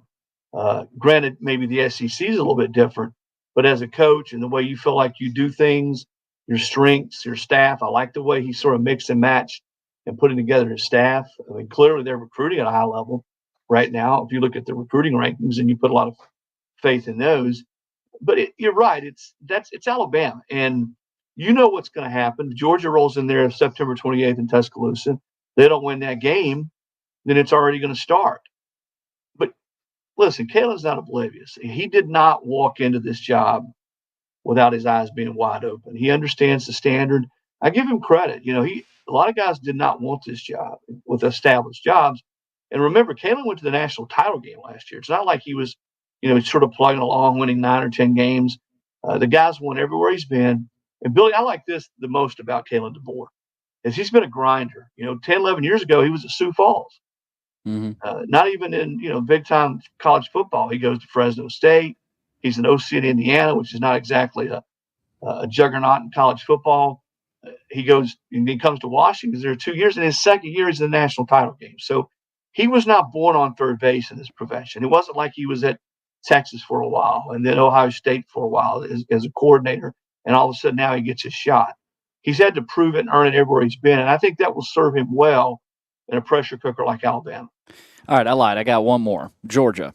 I'm hearing this could be the best Georgia team Kirby Smart's had here, even though he does already have 2 national titles. They missed the playoff last year. This probably could be the most motivated Georgia team we've seen in a while under Kirby Smart. Would you agree with that? Is this the best Georgia team under Kirby Smart so far? I'll tell you what Kirby will do. Nobody's better at it. He'll convince that team that everybody's written them off, that nobody thinks they're any good. People have forgotten about them. There's nobody better at creating that false bulletin board material than Kirby Smart. And those guys feed off of it. And I don't care how well they recruit, how well they develop, and they're as good at recruiting and developing as any program in the country. They will be ready to go. And they might not say that they're feeding off last year, but you know what, guys? You win 29 straight games in that league, and you lose in the SEC championship game to Alabama, and you don't even make the playoff. That has a way of eating at you. I know these guys down deep that ate at them and has eaten at them all off season. So I don't know if it's his best team. It seems like every year we hear this is going to be better than the year before. I tell you what, Kirby told me in the spring, he thinks this has a chance to be his best offensive line. And he brings back a quarterback who's probably going to be a top 5, top 10 pick in Carson Beck. That's always a good combination to have that type of offensive line and a quarterback with those kind of skills. Chris Lowe from ESPN.com joining us here on the George Plaster Show. Kelly, what you got? Chris, how you doing? I'm great, Kelly. Billy took some of my questions, so let's start in the volunteer state here. He texted me some stuff, but then y'all took some of my deals. But let's start in the volunteer state. What do you think about Josh Heupel's team and Nico starting? He looked really impressive in the Iowa game. You know, there's a lot of people saying that he's the next coming. I'm me playing quarterback a long time. I know how hard it is. I've got to see more than one game. But obviously, he's got all the skills. He's got the size. He's gotten bigger. But, it seems like everything rests on his shoulders. But how do you think the Vols will do this year with him? They didn't ask Kim Kelly to do a whole lot in that Iowa game. I mean, he did. I thought he performed well, but I didn't think he was just lights out. He did show the ability to get out of the pocket, make some plays. We're going to see a lot more. They're going to certainly try to do a lot more with him this season. They'll have to. Look, he's got a lead arm talent. You talk to Josh Heupel, and he says he's got as good arm talent as he's had as a quarterback. What we don't know about him, though, is how durable is he? He's gotten a little bit bigger. He's gotten stronger, but he's not really been popped. He's not really been hit, taking the kind of pounding that you do at that position, game in and game out in the SEC. So we don't know that about him. Does he get back up, and compete after that first time that he really gets his bell rung? We're going to find out. I know this in talking to some of the teammates and coaches that he's been really grounded. There was so much hype over his recruitment. Sometimes kids come in like that and they're not grounded. They're a little bit entitled. I don't get that sense with him. But I'm with you. I'm not ready to anoint anybody that hasn't played several games in the SEC and hasn't had to do it over the period of time. There's several guys in the league at quarterback that I think can be really good that haven't really done it. Nico, Jackson Arnold at Oklahoma, Nussmeier at LSU. All those guys haven't been, full season starters yet. They're going to be this year. All of them have a lot of ability, but I always like to reserve judgment until I see him on the field. But you're right, a lot of pressure on that kid. I would say there's probably more pressure on Nico's shoulders than any player that's come into Tennessee since Peyton Manning. I think he's probably that kind of guy that everybody thinks is going to come right in and be great. Well, it's rare that anybody in the SEC, especially at quarterback, is a ready-made player. Yeah, and I think they're putting all their eggs into that basket, and I'm just not sure yet. I don't know, so that's where I'm going to leave it at that. So, let me frame this another way. Talking about Alabama, y'all were talking about Alabama quite a bit, and I'm glad what you said, because in the NFL, I was around some guys that when they came in, they were not themselves, and players understand when you're phony as a coach. And obviously, Kalen DeBoer's gone in there and he's himself, and being in the volunteer state, the Alabama-Tennessee rivalry, I get it, but I just don't think that they're going to fall off as much as people around here are hoping, because I think you've already said it, he's a really good coach, and I know it's going to take him some time to implement his program, because I'm sure it's totally different from what those young guys had with Nick Saban, but I don't see them falling off much. No, I don't either. And I think anytime you lose a coach of Nick's stature, people just assume, well, the program can't be what it was. Well, it's not like they've quit recruiting. It's not like Nick left the cupboard bare. They got a lot of good football players. Last time I checked, Jalen Milroe was as hot a quarterback as there was the last 8-9 games of the season last year. And I really think in Kalen's system, with Nick Sheridan calling the plays, that he's got a chance to go to another level. I agree with Saban, though. Where are they in the secondary? They lost 3 NFL players, 2 of them corners, Arnold and Kool-Aid McKinstry, go in the first round of the draft. Caleb Downs is going to be a first-round pick. He transfers to Ohio State. Even in Alabama, when you recruit and you reload, it's hard to lose that type of talent, 3 guys of that caliber, and replace them and be where you were. So I think how that secondary comes around, how they develop, will be a big part of what this team does. They didn't get an easy schedule either. Again, nobody has an easy schedule in the SEC in this 24 season. But when you look at Bama's close to the season, they've got LSU, they've got Oklahoma, they've got Auburn. As I said, Georgia comes to Tuscaloosa there in September. I looked this up today. Bama is the only school in the SEC this year that plays 5 straight weeks against SEC opponents. Nobody else in the league has to do that. That's a tough grind, as you guys well know. When you play 5 straight weeks against an SEC team without any buys, it's tough to come through that unscathed. So that schedule, again, I think probably works against Alabama. But no, I don't think you're going to see this team just fall off the wayside and be an average football team. They're too good. Kalen DeBoer's too good a football coach. And that program, even without Nick Saban, there's a lot of pride in and around in that building. I can promise you that. Yeah, just ask Florida, Kelly, about that 5-game gauntlet.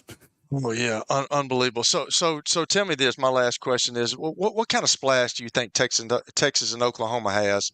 Everybody's talking about Texas because they've got a really good team. They went down to Tuscaloosa and beat Alabama at Alabama. Scored the most points a Nick Saban team has ever given up. But you look at Oklahoma, they've got a tough schedule like you talked about, but Oklahoma in the Red River rivalry has beat Texas in the last 10 games. They beat them quite a bit. So everybody's talking about Texas. They're kind of forgetting Oklahoma, but what kind of splash do you think both these teams are going to have coming to the SEC?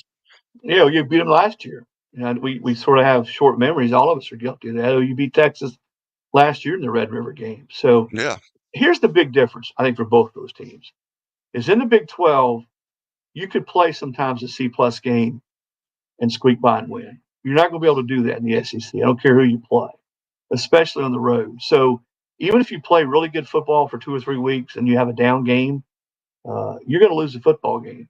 And that's where that grind in the SEC is a difference. I asked Brent Venables about that very question this spring when I was with him. He said, listen, I played SEC teams a lot when I was at Clemson.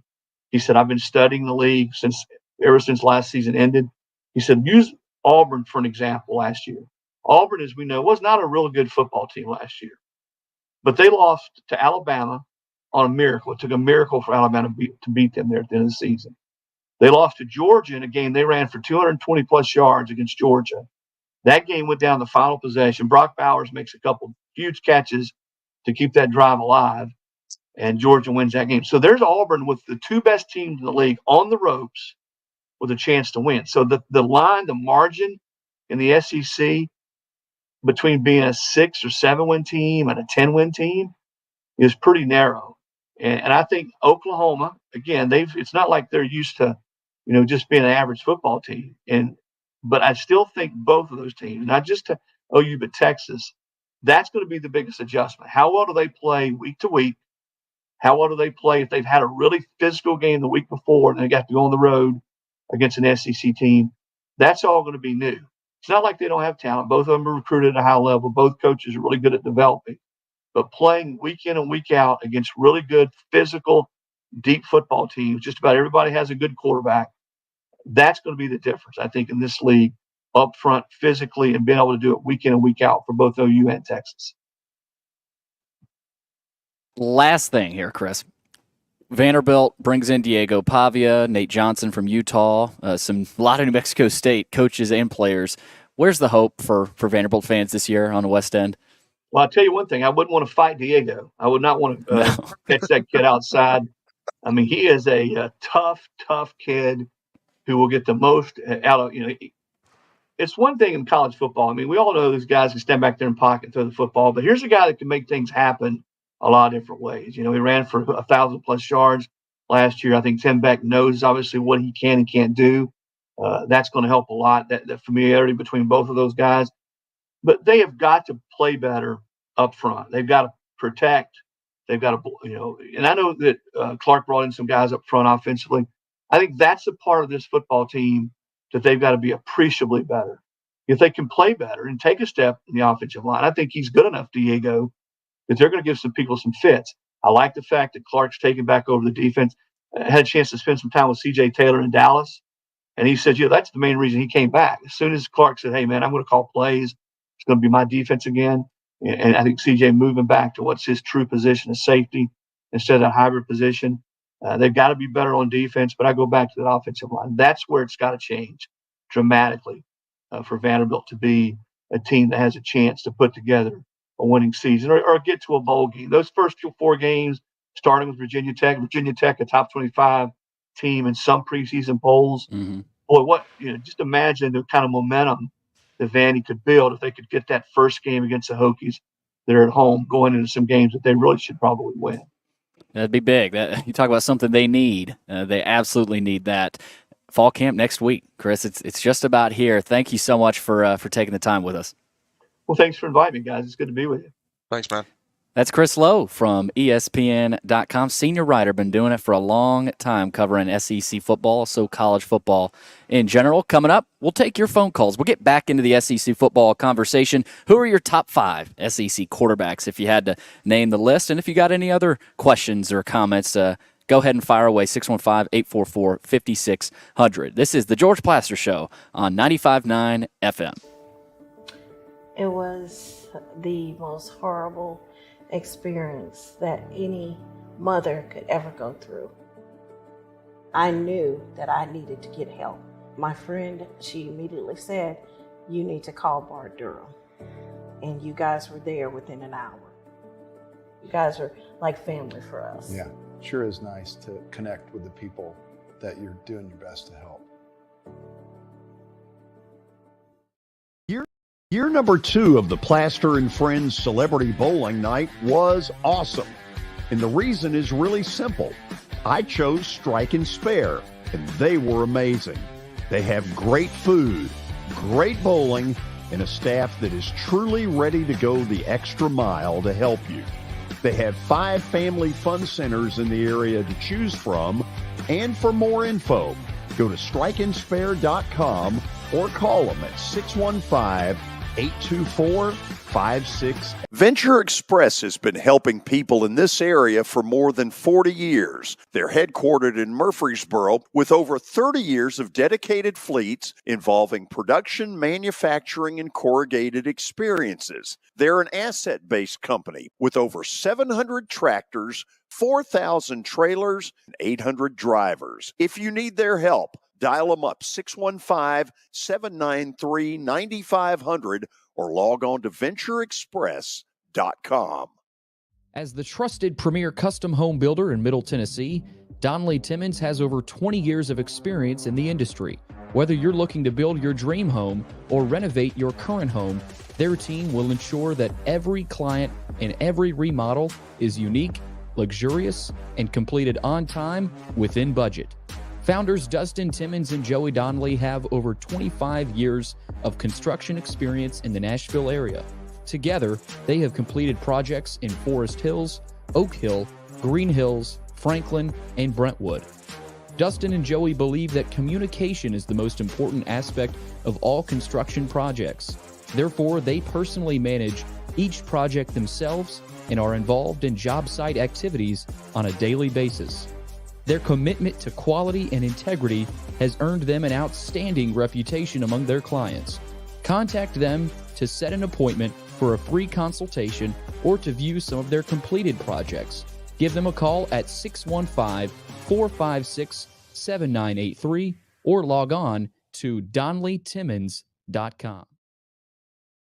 They're headquartered in Murfreesboro with over 30 years of dedicated fleets involving production, manufacturing, and corrugated experiences. They're an asset-based company with over 700 tractors, 4,000 trailers, and 800 drivers. If you need their help, dial them up 615-793-9500 or log on to VentureExpress.com. All right, when it comes to getting life insurance for your family, a lot of excuses can get in the way. But ask yourself this: if something were to happen to me, who would pay the mortgage, the kids' education, and the other bills? Then forget the excuses and check out Ethos Life, the online, easy way to get life insurance in 10 minutes. Ethos has rates that you can afford, like a $500,000 policy for a 40-year-old male starting at $1 a day or $30 a month, with a few health questions and no medical exam. Get your free quote right now at checkethos.com. That's checkethos.com. Not available in all states. Rates do vary.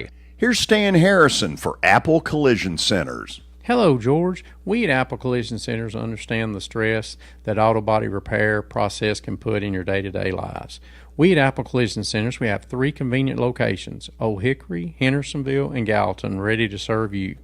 You can stop by and get an estimate, or you can get one online at www.applecollisioncenters.com.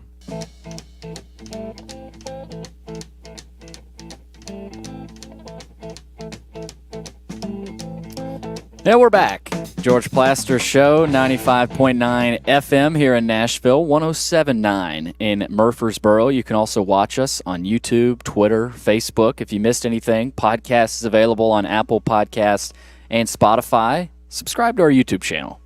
That'll make sure you're notified every time we go live. And we're hitting the phone, 615-844-5600. We're talking top 5 SEC quarterbacks. We gave you ours. We want to get yours. 615-844-5600. Let's kick it off with Bo here in Nashville. Bo, how you doing? Doing good. George Kelly, or sorry, Billy Kelly. How about y'all? I knew that was going to be coming. Good, Bo. So I think at top of the list is Carson Beck. I think it's pretty non-negotiable there. I think 2 and 3 are Ewers and Milroe in that order. I think Ewers is the best pocket passer. Milroe is the best dual threat, and they're kind of equal. Both of them, went to a college football playoff, didn't get a win, but, very close head-to-head game between the two of them. And then I just think Carson's the best at all of it. I think 4, I think it's between Brady Cook and Jackson Dart. At that point, I go Dart and then Cook, but I don't really have a clear set differential between the two of them. 6 for me is Nico, and that's where kind of my question is. I think he's in a unique spot, one of the only guys in the SEC. He's a redshirt freshman, younger guy. So my question is, you go back 10 years ago, A.J. McCarron, Johnny Manziel, Jameis Winston, it was freshman quarterbacks everywhere. Do you guys think kind of the age of the freshman quarterback coming in and being the big guy on campus is kind of over with the transfer portal, making it where it's like minor league baseball, just moving up the ranks, and you can get a freshman out of high school, or you can get a junior that played at a mid-major and was successful. So just want to hear y'all talk about that. Kelly, I think there is some truth to that because you look at some of the teams that are in the Final Four. I know Milroe wasn't some sort of veteran, right, exactly, but, like Dylan Gabriel at Oregon this year. Good luck competing with that, if you're Tennessee and you got to go to Oregon in the first round of the playoff, right? So I don't think it's a detriment to Tennessee and Nico. I mean, it can still happen. He can. You saw him against Iowa run that offense, but I feel like it's a little bit harder now, Kelly, because even in basketball, college basketball, experience wins in March. I still think you got an experience. You rather have a 4th or 5th year quarterback than a first year starter. That everybody knows that. I'm not saying it's quite over for Nico, but I do think there is some truth to that it's harder now maybe than it used to be with the Manziel, like Bo said, or some of those Alabama freshmen or sophomores that they just threw in there. So I'm kind of with Bo that it is harder, but not saying it can't be done either. I'm totally with Bo. When he was asking the question, that's a great question by him, but when he was asking the question, I mean, that's a really good question because you look at like I was a freshman. I came in, of course, I was at a smaller school, but I came in as a freshman as a 17, just turning 18-year-old guy, and we had just lost Phil Ironside, who was a starting quarterback, and we had 2 veteran guys come in. I was a freshman, and it took me a week to win the You're just not going to see that anymore. I feel so sorry for high school kids. I've got a friend that his cousin was a Division I Power 5 coach. Now he's no longer there, but when he talked to him a couple of years ago, he was like, I'm not even recruiting high school kids anymore. Why am I going to recruit a high school kid when I can go out and get a kid that's been in college for 2 years, 3 years? He's been in a college program. He's gotten to play a little bit. He's got some experience. He's been on the training table. He's bigger. He's more mature. It's going to be hard to say. You've got to be a phenomenal player, a phenom, coming in as a freshman and starting. And I just think you're going to see that less and less. And I'm hoping the Nico kid, I'm sure he's going to be a really, really, really good player, and he's probably, go on because he's got the physique for it. The guy is big. He's tall. He was kind of thin, but, from everything I've heard, even from Chris the other day, he's gained about 20 pounds in the offseason. That's what he needed to do. He's slight, like me and my son. So, but I just think it's going to be harder for people with the transfer portal, with the way that college football is now, to come in and compete as a freshman. You're going to see, the FCS and the group of 5 teams probably get better because they're going to be able to recruit high school kids, and then they're going to develop them. But it kind of sucks for those guys because they're going to develop the kids, and then they go and they play a Missouri or a Alabama, and they have a really good game. Well, now those coaches are salivating. They're going to go after and get that kid from the FCS school because he played good against them. So it's an uphill battle, but that's where we are in our society. That's where we are in college football and college sports in general. And I'm interested, most Tennessee fans you hear from are very excited about Nico. They think he can lead them to a playoff this year. We heard from Zach earlier, Tennessee fan, playoff, right? Everybody wants that to happen. I want to ask you, Bo, are you one of those Tennessee fans that believes he can do that? He can lead Tennessee to the promised land this year. I say promised land, it's probably just the playoff. I don't think Tennessee's going to win a national title, but are you one of those fans that thinks he is the guy? Well, I think he's got just about as high a ceiling as anybody, but that's what a ceiling is. It's not a guarantee. But you look at Heupel 2 years ago, people were criticizing him because he was, dragging Hendon Hooker into the ground when he was 24 years old. I think imagine what he has to do with kind of a blank canvas in Nico and a lot more athletic quarterback than Hendon was. So I think the talent's definitely there. It could happen. Do I think it's year one? Probably not, but I definitely am not ruling that out. Bo, thanks for calling in. One more thing. You'll have a good one.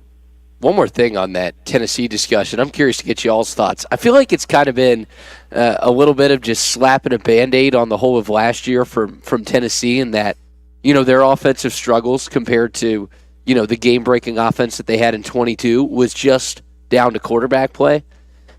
I wonder how much of it was, the fact that you lose your offensive coordinator, and Alex Golish goes down to South Florida, was awesome last year in Tampa. How much did that hurt Tennessee?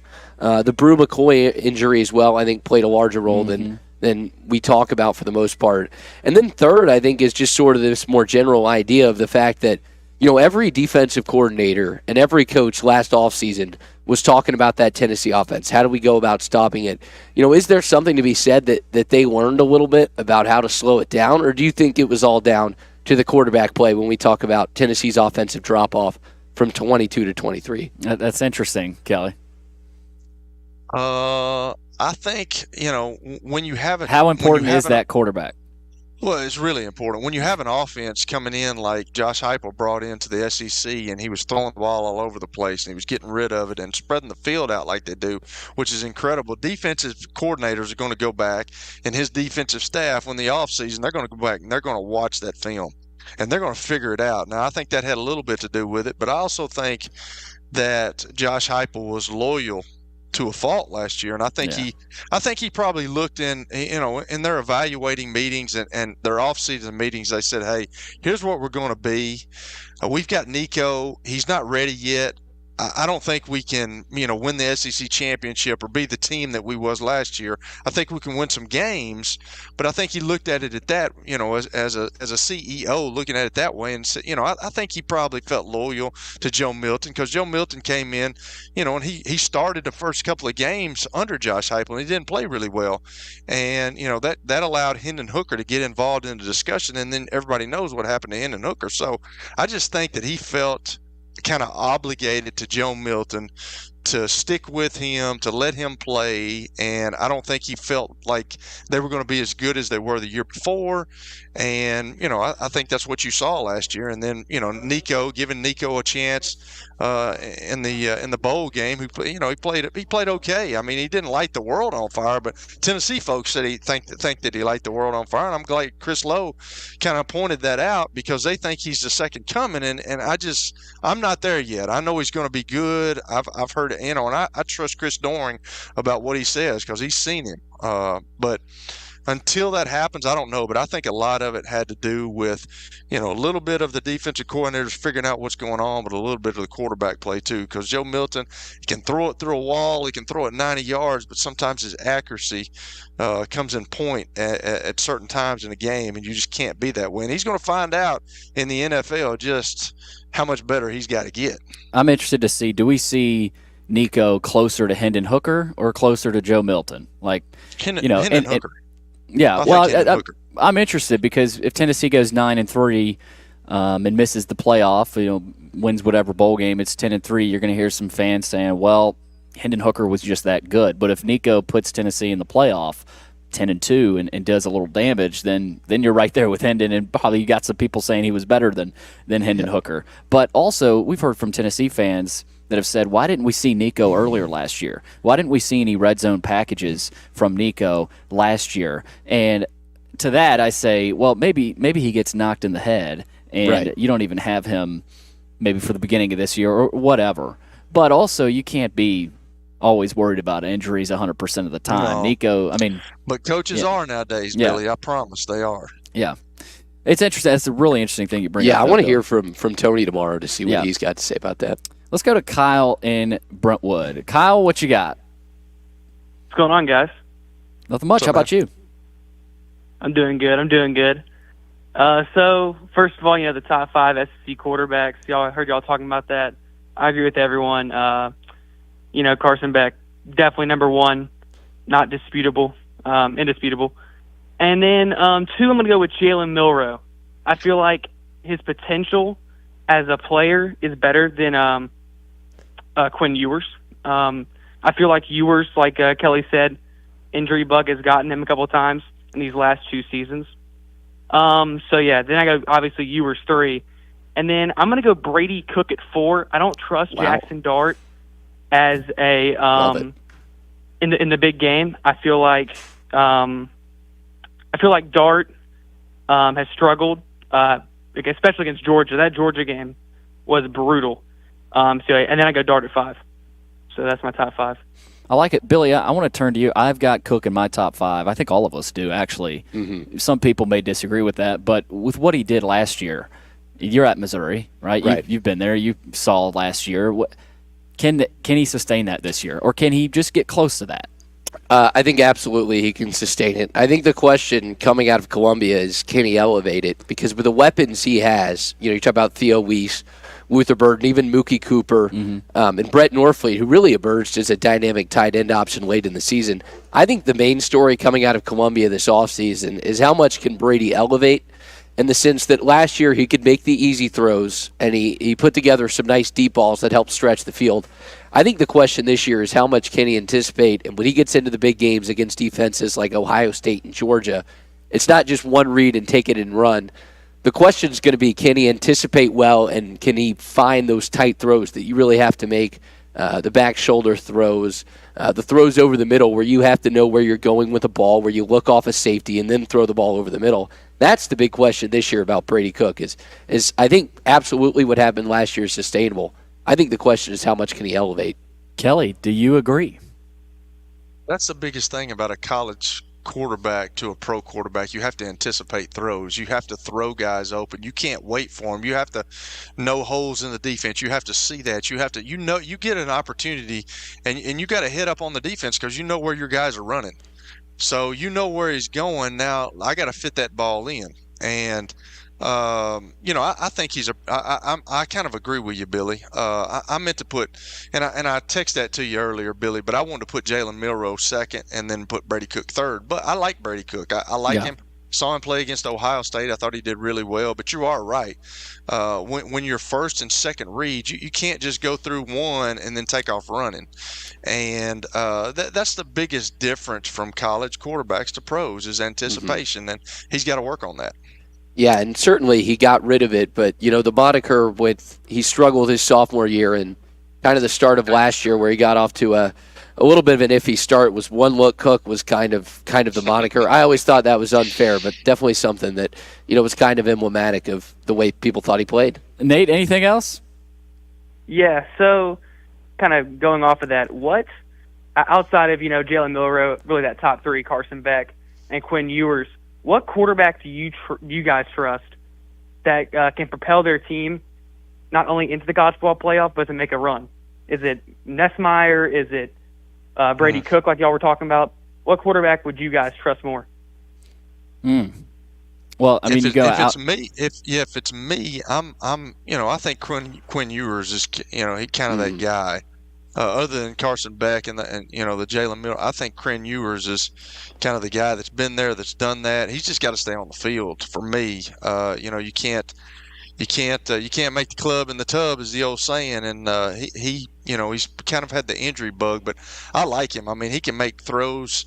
It's not Aaron Rodgers like, but he can manipulate his arm and throw the ball over the top or sidearm and get away from guys. So I kind of trust that. I don't know, if you're asking me about college guys, I don't trust any of them because I know how different it is in the college to what I was fortunate enough to play in for a long time. And it's funny because I used to go down to Peyton's camp, and one of my quarterback coaches, Carl Smith, when I was with the Browns, he would go every year, and he was like, when you see these college guys throw, you're not going to believe it, and then what they become in the pros is unbelievable. Like they look so college when they go down there, and then they kind of change when they go to the NFL, and that's kind of what I think about trusting guys. I don't trust any college quarterback. It's like when we're sitting in here watching college games, and there's a kicker that's got to make a kick, and he's a college kicker. I tell my wife, he's a college kicker. More than likely, he's not going to make it. If he's a pro kicker, he's going to make it. That's what they're paid to do, and there's only 32 of them. So that's kind of the way I feel about quarterbacks, man. They have to have some experience, which Quinn Ewers has the experience. You have to play some games, and that's what leaves all the Connor Wegman out. I think he's got a lot of talent, but he's got to stay on the field too. Got injured. The Nussmeier kid, I played with his dad in Indianapolis. I mean, he played a little bit last year, but obviously he had Jaden Daniels in front of him. So you'll just have to see. I mean, experience plays a role in that, and I don't trust any college quarterback. Hear me out on this one. I look at the coach who's coaching these guys, Carson Beck, Mike Bobo, really good offensive mind. But the best offensive mind out of these quarterbacks is easily Kalen DeBoer. I mean, with what he's done, I trust the quarterback under Kalen DeBoer. Now, it's Jalen Milroe. This isn't Michael Penix. I'm going to go there and see what you guys think on that because, DeBoer, even Fresno State, Indiana, Penix was at Indiana, right, that first year with DeBoer, correct? He was. Yeah. So, absolutely. I mean, the quarterbacks, I don't know who he had at Fresno State. I don't know if you know, Billy, but I'm sure he was a composed, player and led his team. Like, I don't see a quarterback playing poorly under DeBoer and his offense. So, sleeper, maybe Milroe. I also think, what DeBoer was able to do last year with Penix in that downfield passing game, I mean, that's Milroe's strength as far as his passing ability. That's the last step for him, is his ability to throw down the field. The question was the shorter intermediate routes. So, I'm interested to see how they can unlock the deep part of the field, and I don't know, excited to see that duo this year. I also think that I'm really high on Nussmeier this year. I think he's going to have a nice season. Yep. I know LSU lost Mike Denbrock, but Joe Sloan, who's the quarterback's coach, got elevated to the offensive coordinator role, so there is still that familiarity. You got Kyron Lacey and Chris Hilton, and then obviously your big safety blanket is Mason Taylor, the tight end. So I think Nussmeier could be poised for a big season. I wouldn't be surprised at all if LSU finds their way into that playoff. Oh, wow. Well, hot take from Billy. I like it. There's some good. So let me ask you: is Kyle still on the line? Yeah, I think. I'm Yeah. Oh, sorry. You got anything else? I mean, so I kind of do. So outside of Alabama, Georgia, and Texas, what team could you see make a run to the playoff? Not just SEC? No, just like specifically SEC. Okay. Go to that graphic there, Billy, the media poll, to help us out here a little bit. So Georgia, Texas, and Alabama, he said, right? Yeah. Nate? Okay. Yeah. Ole Miss has to be up there. I mean, if they don't make the playoff, I'm not saying Kiffin's fired, but their fans are going to let them hear it. Right. I don't look at LSU. I like what you said there, Billy, but I don't look at LSU as a team that they can, but I wouldn't pick them. I'll make my case here in a minute for LSU, but go ahead. I'd pick Missouri over LSU. Yeah. I think I might even pick Tennessee over LSU. But I would go Ole Miss, Missouri, and then Tennessee. I think Oklahoma has an outside shot, but I would give those three teams. That schedule's just brutal for OU, too. Yeah, Kelly, that's what I would say. Ole Miss, Missouri, and Tennessee. I would probably say that as well. I think Ole Miss has a really, really good shot at making the playoffs. Now, I don't know if they don't make the playoffs this year. I mean, he's had 2 10-win seasons, I think, in a row, Billy. So, I mean, he went 10-9, then 10. Okay, I'm not saying he'll lose his job. So in the 3 years he's been there, he's got 10 wins. I mean, you look at Ole Miss's history. I think there was only one guy that had 10 wins at Ole Miss. So that's pretty impressive what he's done. He's got a quarterback that understands his offense. It's a tough kid that can make things happen with his feet.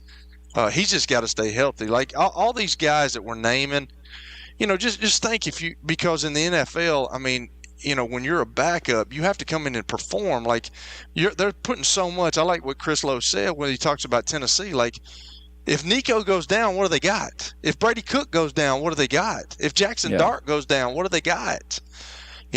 So I mean that's a lot of questions. And with the way that the physicality of football has become, I mean, you've got to stay healthy and stay on the field for these guys because, now with the transfer portal, that's another thing that comes into play. If you're not starting, you're wanting to transfer. So you look at the backups, and sometimes the backups are not up to snuff of what you've considered or what you've had in the last couple of years. So I mean, if Nico goes down, they're done. Or Brady Cook goes down, that's what I'm saying. Like, are these teams going to be able to, it's amazing what Alabama did last year because Jalen Milroe gets benched at the beginning of the season, and then they play 3 quarterbacks. Milroe, and then the Simpson kid, and then the Buckner kid came in, and then Milroe comes in, and everybody was talking about Alabama. That's why I think Nick Saban did such a fantastic job of coaching last year because everybody said they're out of it, and they make it within 1 game of the national championship with Jalen Milroe, who was benched earlier in the season. So, I mean, you've got to have more than one quarterback, and I mean, we'll see. I mean, if all these guys can stay healthy. Yeah, I will say just the Blake Baker thing, I think, for LSU is going to be huge. He comes in as the defensive coordinator. Yeah. He took over a defense for Missouri that in 2021 was in triple digits in almost every statistical category. They were a top 25 defense in 22. I think he's going to work wonders for them defensively. I think they're going to be good offensively. All the big games, Ole Miss, Alabama, OU, all come to Death Valley. So I think the schedule sets up nicely, too, for LSU. Nate, if you're still there, thank you so much for the call. That was a great call. Thank you, guys. All right, we're going to hit one more break here and then talk a little bit of NFL with Kelly. Won't have a ton of time for it, but we do have to hit another break. You're listening to The George Plaster Show on 95.9 FM. As you might be able to tell, my buddy Stan Harrison, he's an Alabama Crimson Tide fan, but he's actually here to talk about Apple Collision Centers. Hello, Middle Tennessee. I'm Stan Harrison, CEO of Apple Collision Centers, and we understand the stress it causes in having an automobile accident. We can help you ease the stress of the auto body repair process at our 3 locations. We're conveniently located in Old Hickory, Hendersonville, and Gallatin. We've got rental cars available, we have PDR technicians available, and we have windshield technicians available. Please stop by one of our places and see us if you need our services. And by the way, when you come in his office, this just in, he's a sports fan. You were in a crash. Yeah. Your kids were in the car with you. We're very lucky to even be telling this story to you. Nikki treated us like family, and she was very caring and loving, and I'm just so grateful for that. She was somebody I could trust, and being a veteran, that's so important to me. My kids are going to have a better life now because I don't have to worry about those expenses that we were out. Your family has really created a legacy of trust, and I would recommend you to anyone. Nashville Sounds Baseball is back in Hit City for the 2024 season. Spend your nights and weekends at the ballpark with weekly giveaways, fireworks shows, throwback deals, live music, and more. Top talent will take the field at First Horizon Park against the AAA Minnesota Twins, Baltimore Orioles, Atlanta Braves, St. Louis Cardinals, Cincinnati Reds, and more. Tickets start at just $10 and are available now at NashvilleSounds.com. We will see you in Hit City.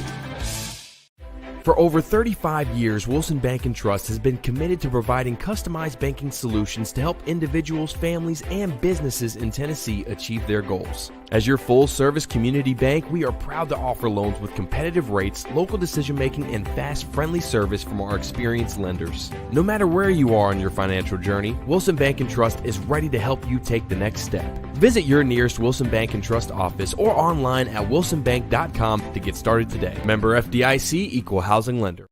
Over the years, more men have started to seek help for hormone deficiencies and imbalances. And Dr. Jeffrey Lodge and wife Daphne, along with their experienced staff, give men the treatment required to improve their quality of life, improve your immune system, energy level, cognitive function, and more. There's no better time to achieve a healthy lifestyle. What are you waiting for? Give Cool Springs MD a call today for an appointment at 615-486-3458 or visit the website coolspringsmd.com. If you're having plumbing issues, there's only one guy to call. That's Adam Whitehead. As a third-generation plumber, Adam was born and raised right here in Bellevue. Customers praise his professionalism, efficiency, and personability. Adam is known for his prompt response to emergencies and for providing high-quality repairs at reasonable prices. His expertise extends to various plumbing issues, including sink leaks, dishwasher installations, and outdoor water issues. Call him at 615-485-1534. That's 615-485-1534. 800 drivers. If you need their help, dial them up 615-793-9500 or log on to VentureExpress.com. Do you find yourself looking for new and exciting things to do locally with your family during the hot summer months? Thanks to Strike and Spare, you don't have to look any further. Sign up today for Kids Bowl Free. Kids Bowl Free is a summer pass where your kids 15 and under receive 2 free games of bowling every day. You can also purchase a family pass that allows you to join in on the fun. Visit any of the 5 local Strike and Spare locations in Hendersonville, Donaldson, Hermitage, Tusculum, and Murfreesboro, or visit kidsbowlfree.com/Strike and Spare and sign up today. Strike and Spare, where fun is bowling. All right, welcome back. Real quick here, Kelly. Don't have a ton of time. I wanted to ask this question to you. We've got some quarterbacks that are holding out, the old holdouts. Jordan Love won't practice without a deal, he said, but the Packers still feel good about it. I don't think that's going to end poorly. Aaron Rodgers was not at minicamp. Lamar Jackson wasn't at the Ravens' first training camp practice. All that to say, take us behind the scenes. Got to be a quick answer, but what is that like for a quarterback when you're waiting on a deal, you're holding out? Does that hurt the team? Is it sort of a nothing burger? What is? Take me behind the scenes there. It's a nothing burger because it doesn't matter. You talk about Lamar Jackson, you talk about Aaron Rodgers. It doesn't matter because they're going to be at the first snap of the season. So it doesn't matter. I had a training camp where Peyton came in as a rookie. He held out for a day. I was taking all the reps first day or two. I can't remember, but it's a business at that point. Everybody knows when you leave college that professional football or professional sports is a business. So it's even different nowadays, Billy. I told you a couple of weeks ago. I mean, it's different now because guys know that you're going to get paid. They want you to get paid, get as much money as you can because you might not have that opportunity again. So it's a nothing burger for me. All right. Wish we could have spent a little bit more time on that. I think we'll probably try to bring that up tomorrow. But anyway, got to hit one more break, and then we'll get Billy's Bet of the Day coming up here on the George Plaster Show, 95.9 FM. Nice.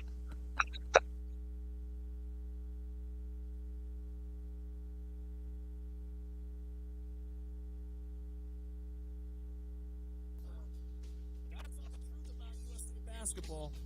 They're cutting these games kind of close. We'll get into it. The JR Sport Show, the Infinity Sports. Okay, picture this. It's Friday afternoon when a thought hits you. I can spend another weekend doing the same old whatever, or I can hop into my all-new Hyundai Santa Fe and hit the road. With available H-Track all-wheel drive and 3-row seating, my entire family can head deep into the wild. Conquer the weekend in the all-new Hyundai Santa Fe. Visit HyundaiUSA.com or call 562-314-4603 for more details. Hyundai, there's joy in every journey. Savings. Now that's speaking the Lowe's language. And when you join My Lowe's Rewards for free, savings just keep coming. Save money with member-only offers, plus earn points when you shop. More points equal more rewards, just for you. Because Lowe's knows you earn it. Literally. Learn more about our loyalty program at Lowe's.com/MyLowe'sRewards and become a member for free today. Program subject to terms and conditions. Points are awarded on eligible purchases. See Lowe's.com/terms for full details. Subject to change. Are you over 50? Would you like to get up to 33% more income in retirement? Then call now for this free book, Annuity Do's and Don'ts for Baby Boomers, from a leading financial firm on maximizing your income in retirement. That's right, free. This free book reveals little-known truths about annuities in simple-to-understand terms that will help you make the right choices before buying an annuity. And it's free. As a bonus, we'll also throw in a free annuity rate report summarizing the rates and benefits from financially strong insurers. Call 800-715-9880. That's right, Annuity Do's and Don'ts for Baby Boomers and Annuity Rate Report, both absolutely free for calling today. Call 800-715-9880. That's 800-715-9880.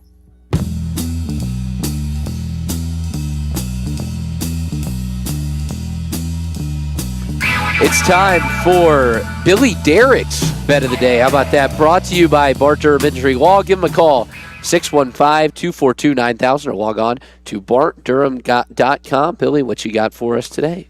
All right, not much on the slate. Obviously, we got some baseball. I was going through, all right, who are the starting pitchers in these games tonight that I think might have a better chance to beat their opponent. The Red Sox are in Colorado. So obviously not the most ideal place to bet on an average pitcher. Tanner Houck, who I think is a Missouri Tiger, I think played baseball there. He's got a 2.5 ERA.